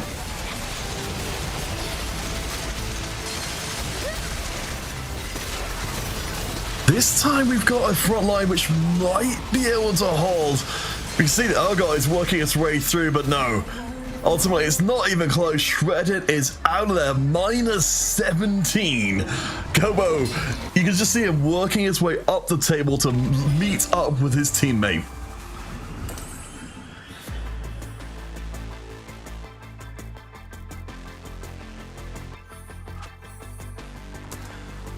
Kesman, really the last hope here, so let's see. Oh no, sorry, I got a little distracted then. Didn't even notice that Wojtek was out as well, and with that, that's 3 members of Emerici out in the bottom 4. This game is done. Aegis go 1-1 as a result of that, and I think so much of that is down to Gobister. As David was saying before, just finding Thunderbolt just keeping himself nice and healthy, allowed Gobo to do what he did best. Last game, a little bit of a separation from form, with Gobo going out in 7th place for the first time in the entire competition, but he's showing us here and now that he's not been at all put off by having his record broken. Instead, he's just going to go set some new records instead. Aegis finish out the second game with 3 players in the top 3. We go to a third decider game for first seed. Some technical difficulties, but I can't hear you, Peter, but I can hear myself at least, and everything else. That's on my end, not on you. In the end, a 1-1 tie by Aegis, and it really came down to that, the trade tracker, right? That was really the insane thing to come out of that game too. All right, gentle friends, so as we gear ourselves up for that third and final game of the day, again, whoever wins this series goes forward as EMEA's #1 seed for the entirety of EWC. Tomorrow, of course, we're sorting out #2 and #3 seed, but right now it's about the very best of the best. We will take ourselves a short break, and we will have one more game today. #1 seed awaits at the end of this next game after this break.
Time to fly.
So now it's time to fly.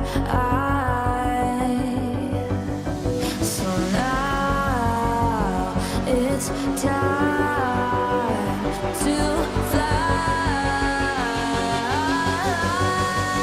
Nothing's gonna stop me now. Nothing's gonna stop me now. Nothing's gonna stop me now. Nothing's gonna stop me now.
Welcome back on the road to the Esports World Cup. We have got just one more game for you today as Aegis go up against the pensioners, as they would call themselves. Poland's squad were looking to try and prove their innovation can overcome the greatest TFT nation of France. Aegis, they really showed us what they were capable of in the previous game, David.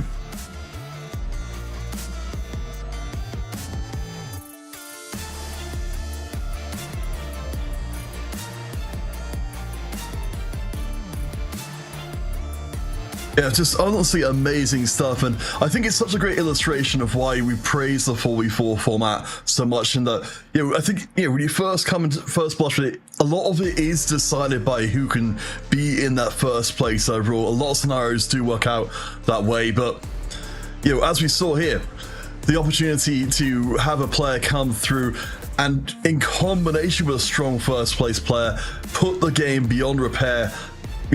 Even from the lower part of the table, means that it is definitely a vastly more, dynamic format than it first seems. So let's take a quick look at the bracket then, and just to clarify where everybody is, it's worth noting here in the upper bracket finals, aka the semi-finals, that all the teams here, Aegis and Americas, will be going through to the EWC. This is about seeding right now. Whoever wins this series gets #1 seed. Whoever loses goes down to the lower bracket and fights for 2nd or 3rd seed overall against the winners from the teams you can see currently down there, who will be playing tomorrow. That's where we'll be seeing those games being played, including the 5th place decider, and then the lower bracket finals, which again determines 2nd and 3rd seed, David. So there's still a lot to be decided. And French CFT added again 3 teams from France out of the 8 this weekend, all 3 in a position to qualify to EWC, either directly or at the very least to the LCQ in terms of Alcatia. And looking at the decider matchup between Mouse Esports and Team Secret, this is the very first matchup these teams started off the weekend with yesterday in day 1, and it started off with a Team Secret win and then a comeback from Mouse Esports to win that first series 2-1 at the very beginning of the tournament. So the same can happen. These teams now know each other quite well, and I'm very excited to see how that matchup pans out tomorrow. But today we still have a game 3 here in the winners final of the upper bracket, and this is a chance to play for seeding but also for pride, Peter. You want to be the front runners here. I think coming into this tournament, if someone asks you, who's the obvious team to win the entire thing, it had to be Aegis coming in. But You know, Emerici, Polish TFT in general, I think this would be such an incredible statement for them to come to this one, to be the shock winners and to have just the most momentum possible heading to the EWC. And without any biases, you know, I do live in Poland. I do have maybe some friendships with some of these players on the Polish squad. I think they've impressed me the most in terms of their more creative game plan in terms of finding outs where they otherwise wouldn't. I think Gobo as a player has impressed me a lot individually, but as a team, I think Emerici has been a step ahead in terms of just finding some very cool lines to stabilize on in stage 4. Well, I think that's the thing, it makes sense. You know, France having just so much more experience with the 4v4 format, thanks to all of their lands that have been run relentlessly, they're going to have the fundamentals down extremely well. So there shouldn't be, you know, anything that really is a new situation to them, except when a team comes in who doesn't necessarily know the rules the same way the French team would do, and will just try different things that keep the French team on their toes and still keep us in a situation Emerici absolutely still could go forward as number 1 seed, even with the second game being pretty Aegis-sided. Seeing some strong starts available already at Jax 2 for Wojtek alongside Nefiri and an Italy pair, maybe playing into some kind of Nefiri reroll depending on what his exo item is and what augment shows up here at 2-1. Let's see. So gold augment to start us off. We've certainly seen enough players pushing towards... Blighting Jewel is on the table for Lides. He'll communicate to his team, hey, I have a spot for Morgana, although I don't have any units for it, so we'll see if that'll be the commitment in the end. But we saw how scary this can be, and he does commit to it, finds the Morgana in the shop, and now he will become the Morgana reroll player on Team Aegis for this Game 3. I mean, the itemization is already looking pretty decent as we just... a very statement of intent board and say, you know what, I am gonna be as close to open forcing as possible. We've seen what happens when you don't get that second tier in. So Lides is, you know, got the game plan laid out from the very beginning. Ooh, cooking pot for Potable. Has 2 Morganas in the shop, but of course he can play for Morgana reroll because Lides has a better spot for it with the Blighting Jewel. So I'm curious to see what he ends up trying to commit to with this cooking pot. It can be Rapid Heart Renekton, of course. He's holding down to Cogmals. We can see him playing into that Renekton line yet again. Hey, I mean, if it works, it works, and it works very well indeed. But Gobo, of course, picking up the beautiful freestyling, which of course we saw a tremendous amount yesterday, just as a massive gold injection that gets your late game online so much quicker than it should be. And at the beginning of the sets, and pretty much every point of the set until the last cup, this augment was seen as a streak deepen augment. But Wage and Iverson to win cup number 2 over in the Americas region, he picked up freestyling. He used all the extra gold to play for Amp instead, and we saw it a lot throughout this tournament. Yesterday, Rabanev did it twice in one series at the very end of the day, and it looks like that will be the game plan for Gobo in this game as well. You want to take note as we see Shredden making use of the Gambler's Blade and some early golden axes to start. Part of all we saw the cooking pot before, or par with the cooking pot as well. So really good lockdown on having as many of those, early access to the deeper traits. It might actually be a chance for Aegis here to show off a little of their own creativity in a way that Emerici has defined for us so far.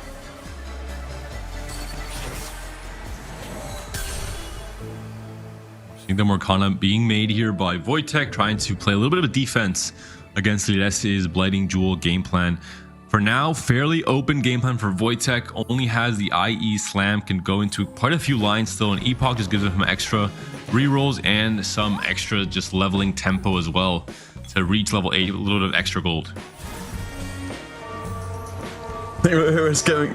Actually, it's going to buy up a little bit more. I mean, of course, wants to be able to pick up some of these cheaper bastions, but it's very carefully not putting in the jacks, trying to make sure this ball stays as weak as possible. Because, of course, Gomez is in the pool. He's certainly one of the players with no real incentive to try and push through and win streak at all, as he builds up his freestyling stacks for that big cash payout. And the carousel coming up. Blue buff is of paramount importance for Riyadh here. We've seen it before. Players slamming Shojins on the Morganas, players not having a blue buff at all. It is absolutely tragic. You need to find a tier here. It's going to be on the opposite side. Kezman has a better angle, and there's only one tier, so Riyadh will be denied. I think Kezman knows that no matter what component he needs to play defense. That's going to be more important, and that will be the case now. Riyadh forced to pick up the Rod, second best component to finish the Gunblade here for the Morgana. So it could be worse, but yeah, I think they're very on it, Kezman there, to make sure that this Bastion board doesn't get too spicy too quickly, because suddenly with the blue buff, you're seeing the Blighting Jewel actually being able to activate relatively quickly into the round compared to where you would be otherwise, and start to get into the infinite cast situation. Kezman though, on the other side of things, going for a BRB, has now a blue buff of his own and 2 more items to slam from these, from his selection if he wants to. Potentially can play into Vex, can maybe also just try and contest Riyadh on the Morgana. We've seen it happen exactly in that game 1 where Kezman went into Morgana reroll himself, so he will do what the team needs him to do in this game 3. It's so fascinating in 4v4 format, just trying to follow all the threads of what is happening. Aki on the other side, I managed to find a very early path into AMP. It's interesting, in this game it feels like we, with all these pans on the Aegis side, they've got this opportunity to go for some pretty wild swings, whereas Emerici, who we've been praising for their creativity, they've mostly been taking these more standard augments, and overall, we've just got strong boards as a squad. There's Opal fully committed into the rapid fire line, trying to feed some extra HP to this Galio, one of the units that will be staying on that board up until the very end on level 8 and level 9 with a 4 Bastion, 6 rapid fire setup. Yeah, he's a very frustrating unit to deal with when he's just tanking up to get in and stun your backline. For Akeem, looking right now is ruling the roost on a full win streak all the way through there. Partner Ball has a chance here to try something a little bit different, hasn't committed through the pan, but of course it's still feeding HP through to that Mundo, who with the Warmogs is an absolute unit on the front line. I don't know if Powder Ball, I can't imagine it's going to be strong enough to be able to keep this win streak going though, because like it's got the Morellos to punch through the HP and will keep his win streak while Powder Ball will fall off of his. And the 3 game plans with the cooking pot or with the pan in general are being shown here. Morgana reroll is maybe the easiest and best option on 14.4 on this patch. You have the Rapid Fire Renekton that Opal is playing, and then you have the Mundo Techies line where the extra HP from cooking pot is really impactful. You can make a Techies emblem, you can make a Bruiser emblem, and you play for just feeding HP to Mundo for as long as possible in the early game. Yeah, 50 per round is not nothing, especially if you can find a way to pick up any more as you go and just end up with a completely unstoppable unit. Lyris, though, as we check in with him down the bottom, of course, sharing that space on the opposing team with Kezman. Lyris, of course, is hoping for that the secondary tier to get the blue buff online, as Kezman, of course, has been sitting on his own potential blue buff for quite some time. Kezman's already level 5, so I think Kezman is not playing for Morgana reroll at all. He'll play likely into Tempo Elise or maybe into Vexotech. But Riyadh might be rolling a tiny bit here if he is, of course, committing to the Blighting Jewel Morgana. We're going to try and check out his board to see what his current setup looks like in terms of the potential for those 3 stars. Yeah, we have to keep a very close eye on how that develops overall. I mean, interesting here how different this board we're seeing from Rapal was compared to what we saw in the previous game with the Shaka, where in this case Rapal, we've got the 4 rapid fire online, but mostly the emblem being used right now as an enabler for the backline. While Poppy just kind of hangs out and provides a little bit of delay.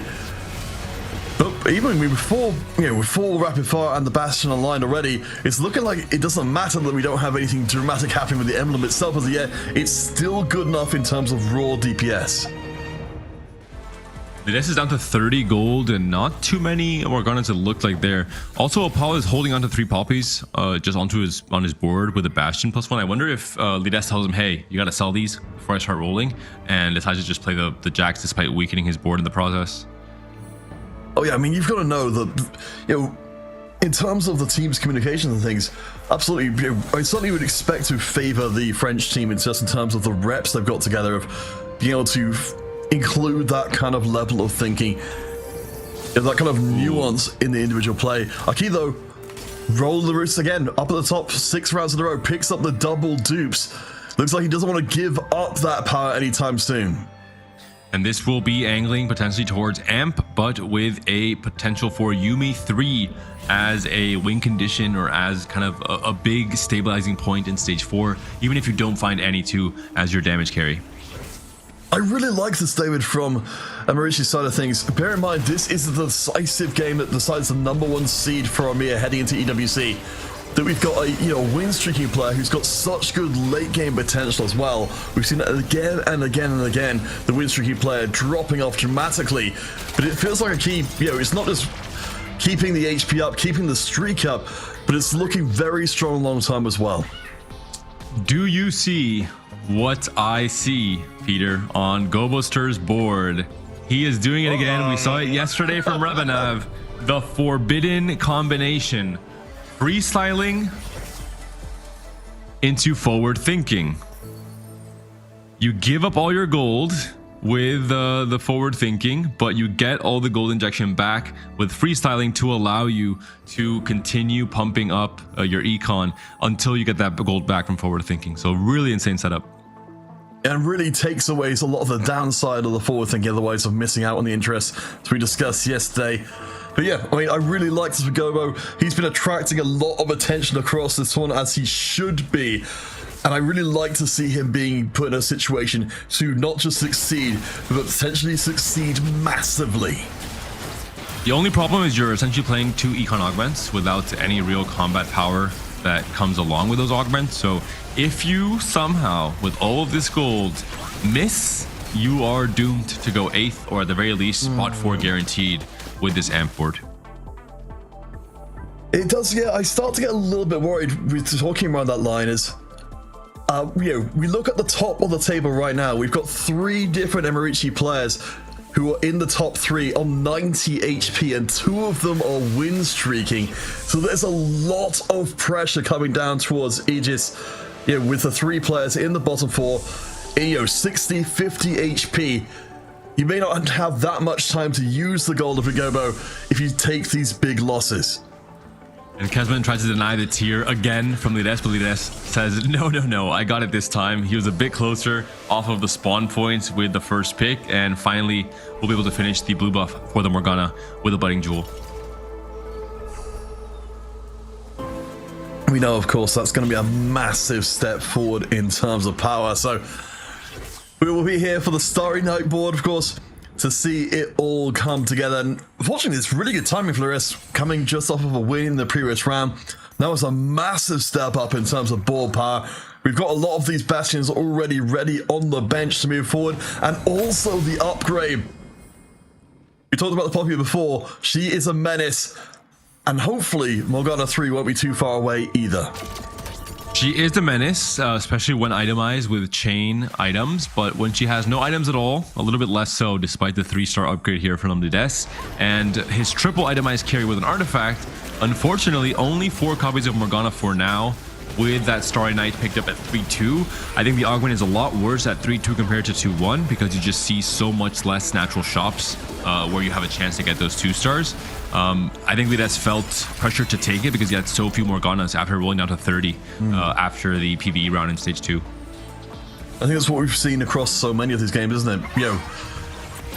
People having to play, again, differently how they play in the regular solo queue, knowing that they've got a role to play on the team. And I think it's got to take into fact that Aegis are, suffering HP-wise, that their time is limited and they need to get online quickly.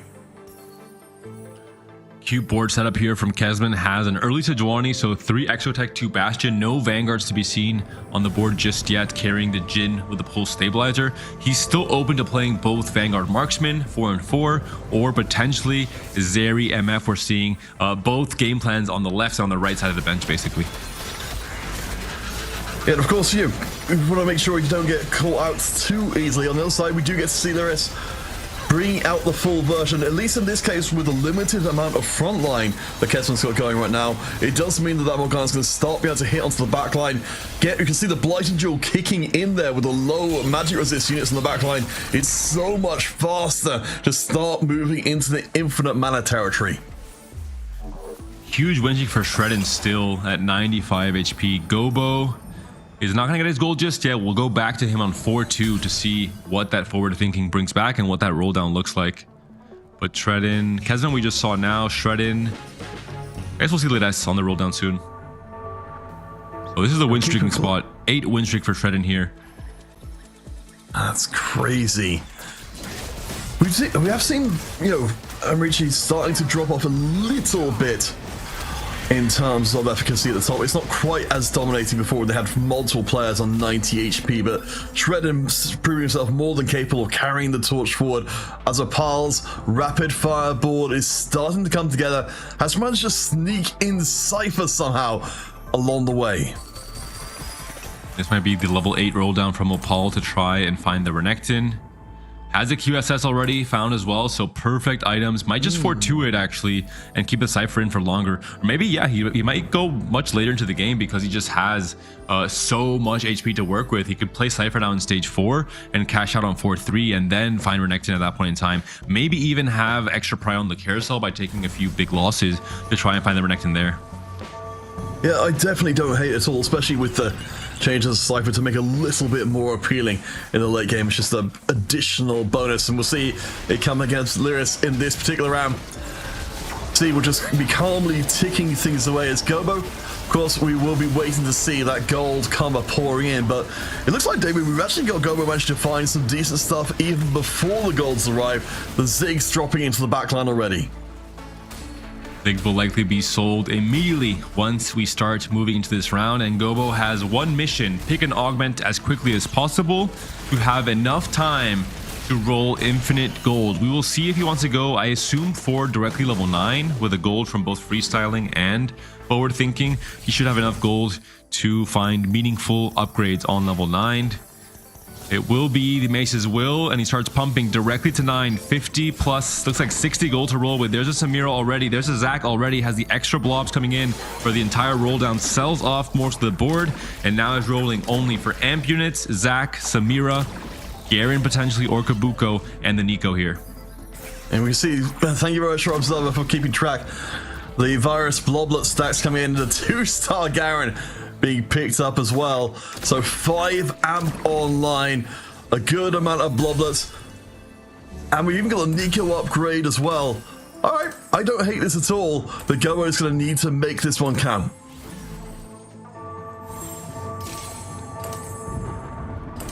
Gonna have the blue buff and the JG. Not really the best Annie item just deck. Gonna be missing a few. Maybe it'll be a QSS on the Annie for now, and yeah, that's gonna be the case. Just the extra attack speed, and we'll see if this is gonna be enough. Shredden is currently the highest HP player, the win streaking player. Is this setup, is this stabilization level 9 from Gobo enough to defeat the strongest player in the lobby right now? You can see in the corner, he's having a bit of trouble getting rid of the Nico who walks up to his back line. So Shredden, yeah, takes the L. The rise of Gobo. We've been here before, David. As Gobo starts to build momentum, he rarely lets it go again. And we'll check out Opal now. Is he going to go for the cash out with Cypher? I believe he kind of has to. He gets 2 gold for all his troubles. And he has a Draven 3. Interesting. On the duplicators on the 4-2 augment round, and found a few natural copies rolling down to 0. So usually with Cypher, if you're cashing out on 4-3, you roll on 4-2 anyway, just to, you know, stabilize and then cash out and just not lose too much HP. And that's this angle here from Opal with the heroic grab bag. Says, hey, I'm gonna roll now, finds a Draven 3 out of nowhere, and he couldn't be stopped, right, from Emerdici as well. Yeah, I like the setup here. I mean, we've got a chance to bring in Zed as a temporary temporary Renekton cosplayer, suddenly at level 8 with no gold. I think you've kind of got to take what you can get, and we can see, even with just the rapid fire emblem, the Zed, even at 1-star, is proving his worth. And honestly, I'm really interested to see how far Opal can take this. Even if he's, as I said, a minimal cash out, his spot is still very good. This carousel so important. This could potentially be a guarantee for... No, he already had guarantee, right, Gobo? I think he already hit the upgrade. Yes. Samira's over Nectins. Hesman picks up a rod. Hesman really has to try and find a stabilization point here. Shredden, despite coming into stage 4 with a lot of HP, he faced back-to-back first Gobo and then Opal, the two big spiking players from Aegis. So he's taken 2 massive losses to start things off. Yeah, so as we take a look at how everyone's standing at the moment, again, Aegis have still got 3 different players in the bottom 4. But you're right, you know, I think we've not really seen that HP move for a while. So it definitely feels like Aegis are back in the resurgence again as we see level 8 ticking across for a few more of our players. It really feels like Emerici needs to be careful that, you know, Shredden and the rest of the squad don't get pushed down too far. No connecting yet for Opal. Let's check out other boards. Kesman 16 HP. He has to find a way to stabilize. We'll see what his board looks like. Did go into the MF Zeri line, but it's still going to be MF1 and Zeri 1. This is the problem. This is why he's lost 4 fights in a row. He has to find these upgrades. There's so much damage locked behind the upgrades. And only the 1 damage item for the MF as well. I mean, at least we got a pretty solid setup with the Sejuani front line and a good amount of bastions to hold the fort down, but you can see it's taking a while. I think in this particular matchup against Wojciech, it should be good enough, but against stuff like the Morgana board, the Blighting Jewel, this is a long running round, which I do not see going well for Kesman. Kesman only won because I believe Wojciech did not slam a lot of the emblems that he picked up. Wojciech did go into Trait Tracker, did cash out, waited to slam the emblems in case he faced a teammate, and he did face the weaker of the teammates on Emerici. So we'll see what this will be now, the game plan for Wojciech. He has a little bit of everything, not any clear big synergies from the emblems for now. I believe there's some emblems on the... No, I think he has all of them, right? He's got the Street Demon and the Marksman still to be slammed, but... Yeah, this is certainly not as comparable to what we saw. The Trait Tracker in our previous game was absolutely ludicrous in terms of what it was putting through, whereas Wojciech has to be a little bit more creative to try and find the best use out of these ones and hopefully put together some board that at least activates or makes some kind of use of the effects of the emblems, if nothing else. And it's a little bit awkward because this is the problem with Trait Tracker. If you try and adapt to the emblems that you've been given, you sometimes move into the lines that your teammates are trying to play, right? You can't really plan around this. And it's the case for Shredden, who's playing Vanguard Marksman, so it's hard to go into the Marksman line. You can't go into MF as a bridge between the Marksman emblem and the Dynamo board you have because Kesman's trying to find an MF2 himself. So just a really awkward position for Emerici in this game 3. I mean, that's the problem with taking the high-risk elements, isn't it? But Emerici, they're going to try and make it work somehow. Paddleball, we haven't seen him for a little while, but you've noted has been building up the Mondo to be an absolute tower on the front line. Kesman down to 5 HP, and a lot of the Aegis members refusing to move from where they've been, around 35 or so HP, for quite some time, while Emerici's players are having the HP drained away. Final augment, the final roll down for Kesman has to find the Zeri upgrade at the very least here to try and stabilize on 5 HP. And unfortunately, he's just not able to do so. Absolutely tragic. And We've got the some upgrades from Gobo, Zac 2, Yuumi 2, just a completely different story. Yeah, it feels like Kesman's just been left behind in the lobby. At least we can see Shred in there picking up the 3-star center. As Gobo with the absolute pile of money, the 2-star Zac in places, building up the Bloodless. It just feels like the lobby is leaving Kesman behind in a pretty serious fashion. It feels more like, if anything, just how long can hold on. Perhaps the key will be merciful. Even Aki as well has found, I believe that's the Yuumi 3, has taken the items off of the Yuumi to maybe give Kesman a life here, and that is exactly what's going to happen. We're seeing the Yuumi with absolutely no items despite being the main carry for Aki. Will it be enough though? Paddable trying to survive against Shredden. This is a super important fight. The Senna is already onto the Syra, and that should win it. Paddable still alive though on 2 HP. You're right, that's so important.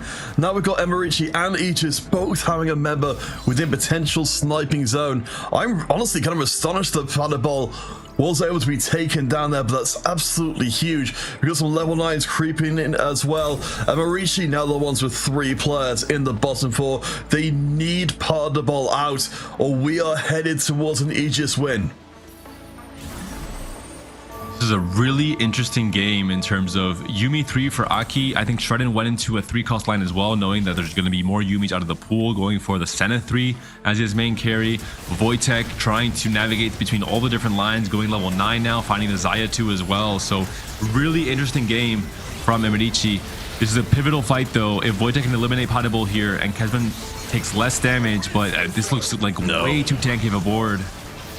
This Mundo is not dying. What was going to happen last time we saw Paderball coming in? I'm so surprised he took the L, because that front line is enormous and it's just getting bigger as Kezban will exit in 8th place. Paderball's held on long enough and finds the Kabuko too. Paderball, I don't think it's going anywhere. 3 losses for the bottom 3 players from Emerici, with one of them being final for Kezban. Wojtek down to 12 HP, Aki down to 15, and Shredden has a strong, but I think not really a win out spot with the Senna 3 at 41 HP. And it's the opposite for Aegis, right? Opal on the potential Renekton line, Lires on a Morgana Blighting Jewel line, Gobo on a capped out Amp line. They were all looking incredibly strong. I mean, these signs all seem to point towards Aegis coming back and winning out the series to become our #1 seed for EMEA heading into this year's Esports World Cup. Of course, that will be in August. But for now, Emerici, all they can do is try to find a way through. Yeah, the Rex onto the backline, but unfortunately, even with the Slayer healing, the Morgana can just access those backlines and remove them ahead of schedule. Wojtek is out. Paderball is out as well, though. And Paderball does end up 7th in the HP totals. Wojtek finishes 6th. Lires so healthy though with the capped out Morgana board. Opal, I believe, hasn't found Renekton yet. Aki forced to deny it, picks up the Shiv on the carousel, not allowing Renekton to find that, or not allowing Opal to find the Renekton upgrade. Because Opal is still losing, so I assume he hasn't found either the Renekton 2 or maybe a Renekton at all at this point in time. We gotta find out. I think we'll be dropping into this board in just a second. So we've got the 6 rapid fire online. We're at level 8, and you're exactly right. There's no Renektons to be found. Instead, it seems it might even be ending out the game, just relying instead on the Zed. And it's all about, oh, Zac 2 is found. Do you sell the Renekton and allow Opal a path back into the game? Maybe you do at the very last moment once Opal doesn't end up rolling on this round. I think that should be the case here. Yeah, that's going to be the case. Sells on Renekton, buys a Zac. Aki has to become the win-out player for Aegis. It's all down to him. I think Shredden has capped out this board with the Senna 3. Maybe the Garen can put him into contention, but I believe Aki is the one that has to carry the mantle for Emerici. Oh yeah, I mean, if Aki goes out, you know, at this point, or even starts heading in that direction, it's all going to be over, because Emerici will have 3 players in the bottom. But oh boy, down to 2 HP. It couldn't be closer. Shredden also takes the L as well. We're heading rapidly back into the same area as game 2, with 3 Aegis players in the top 3 spots. And it's looking pretty grim. Emerici needs a 1st and a 3rd to win this game out. And currently the HP totals are not looking good.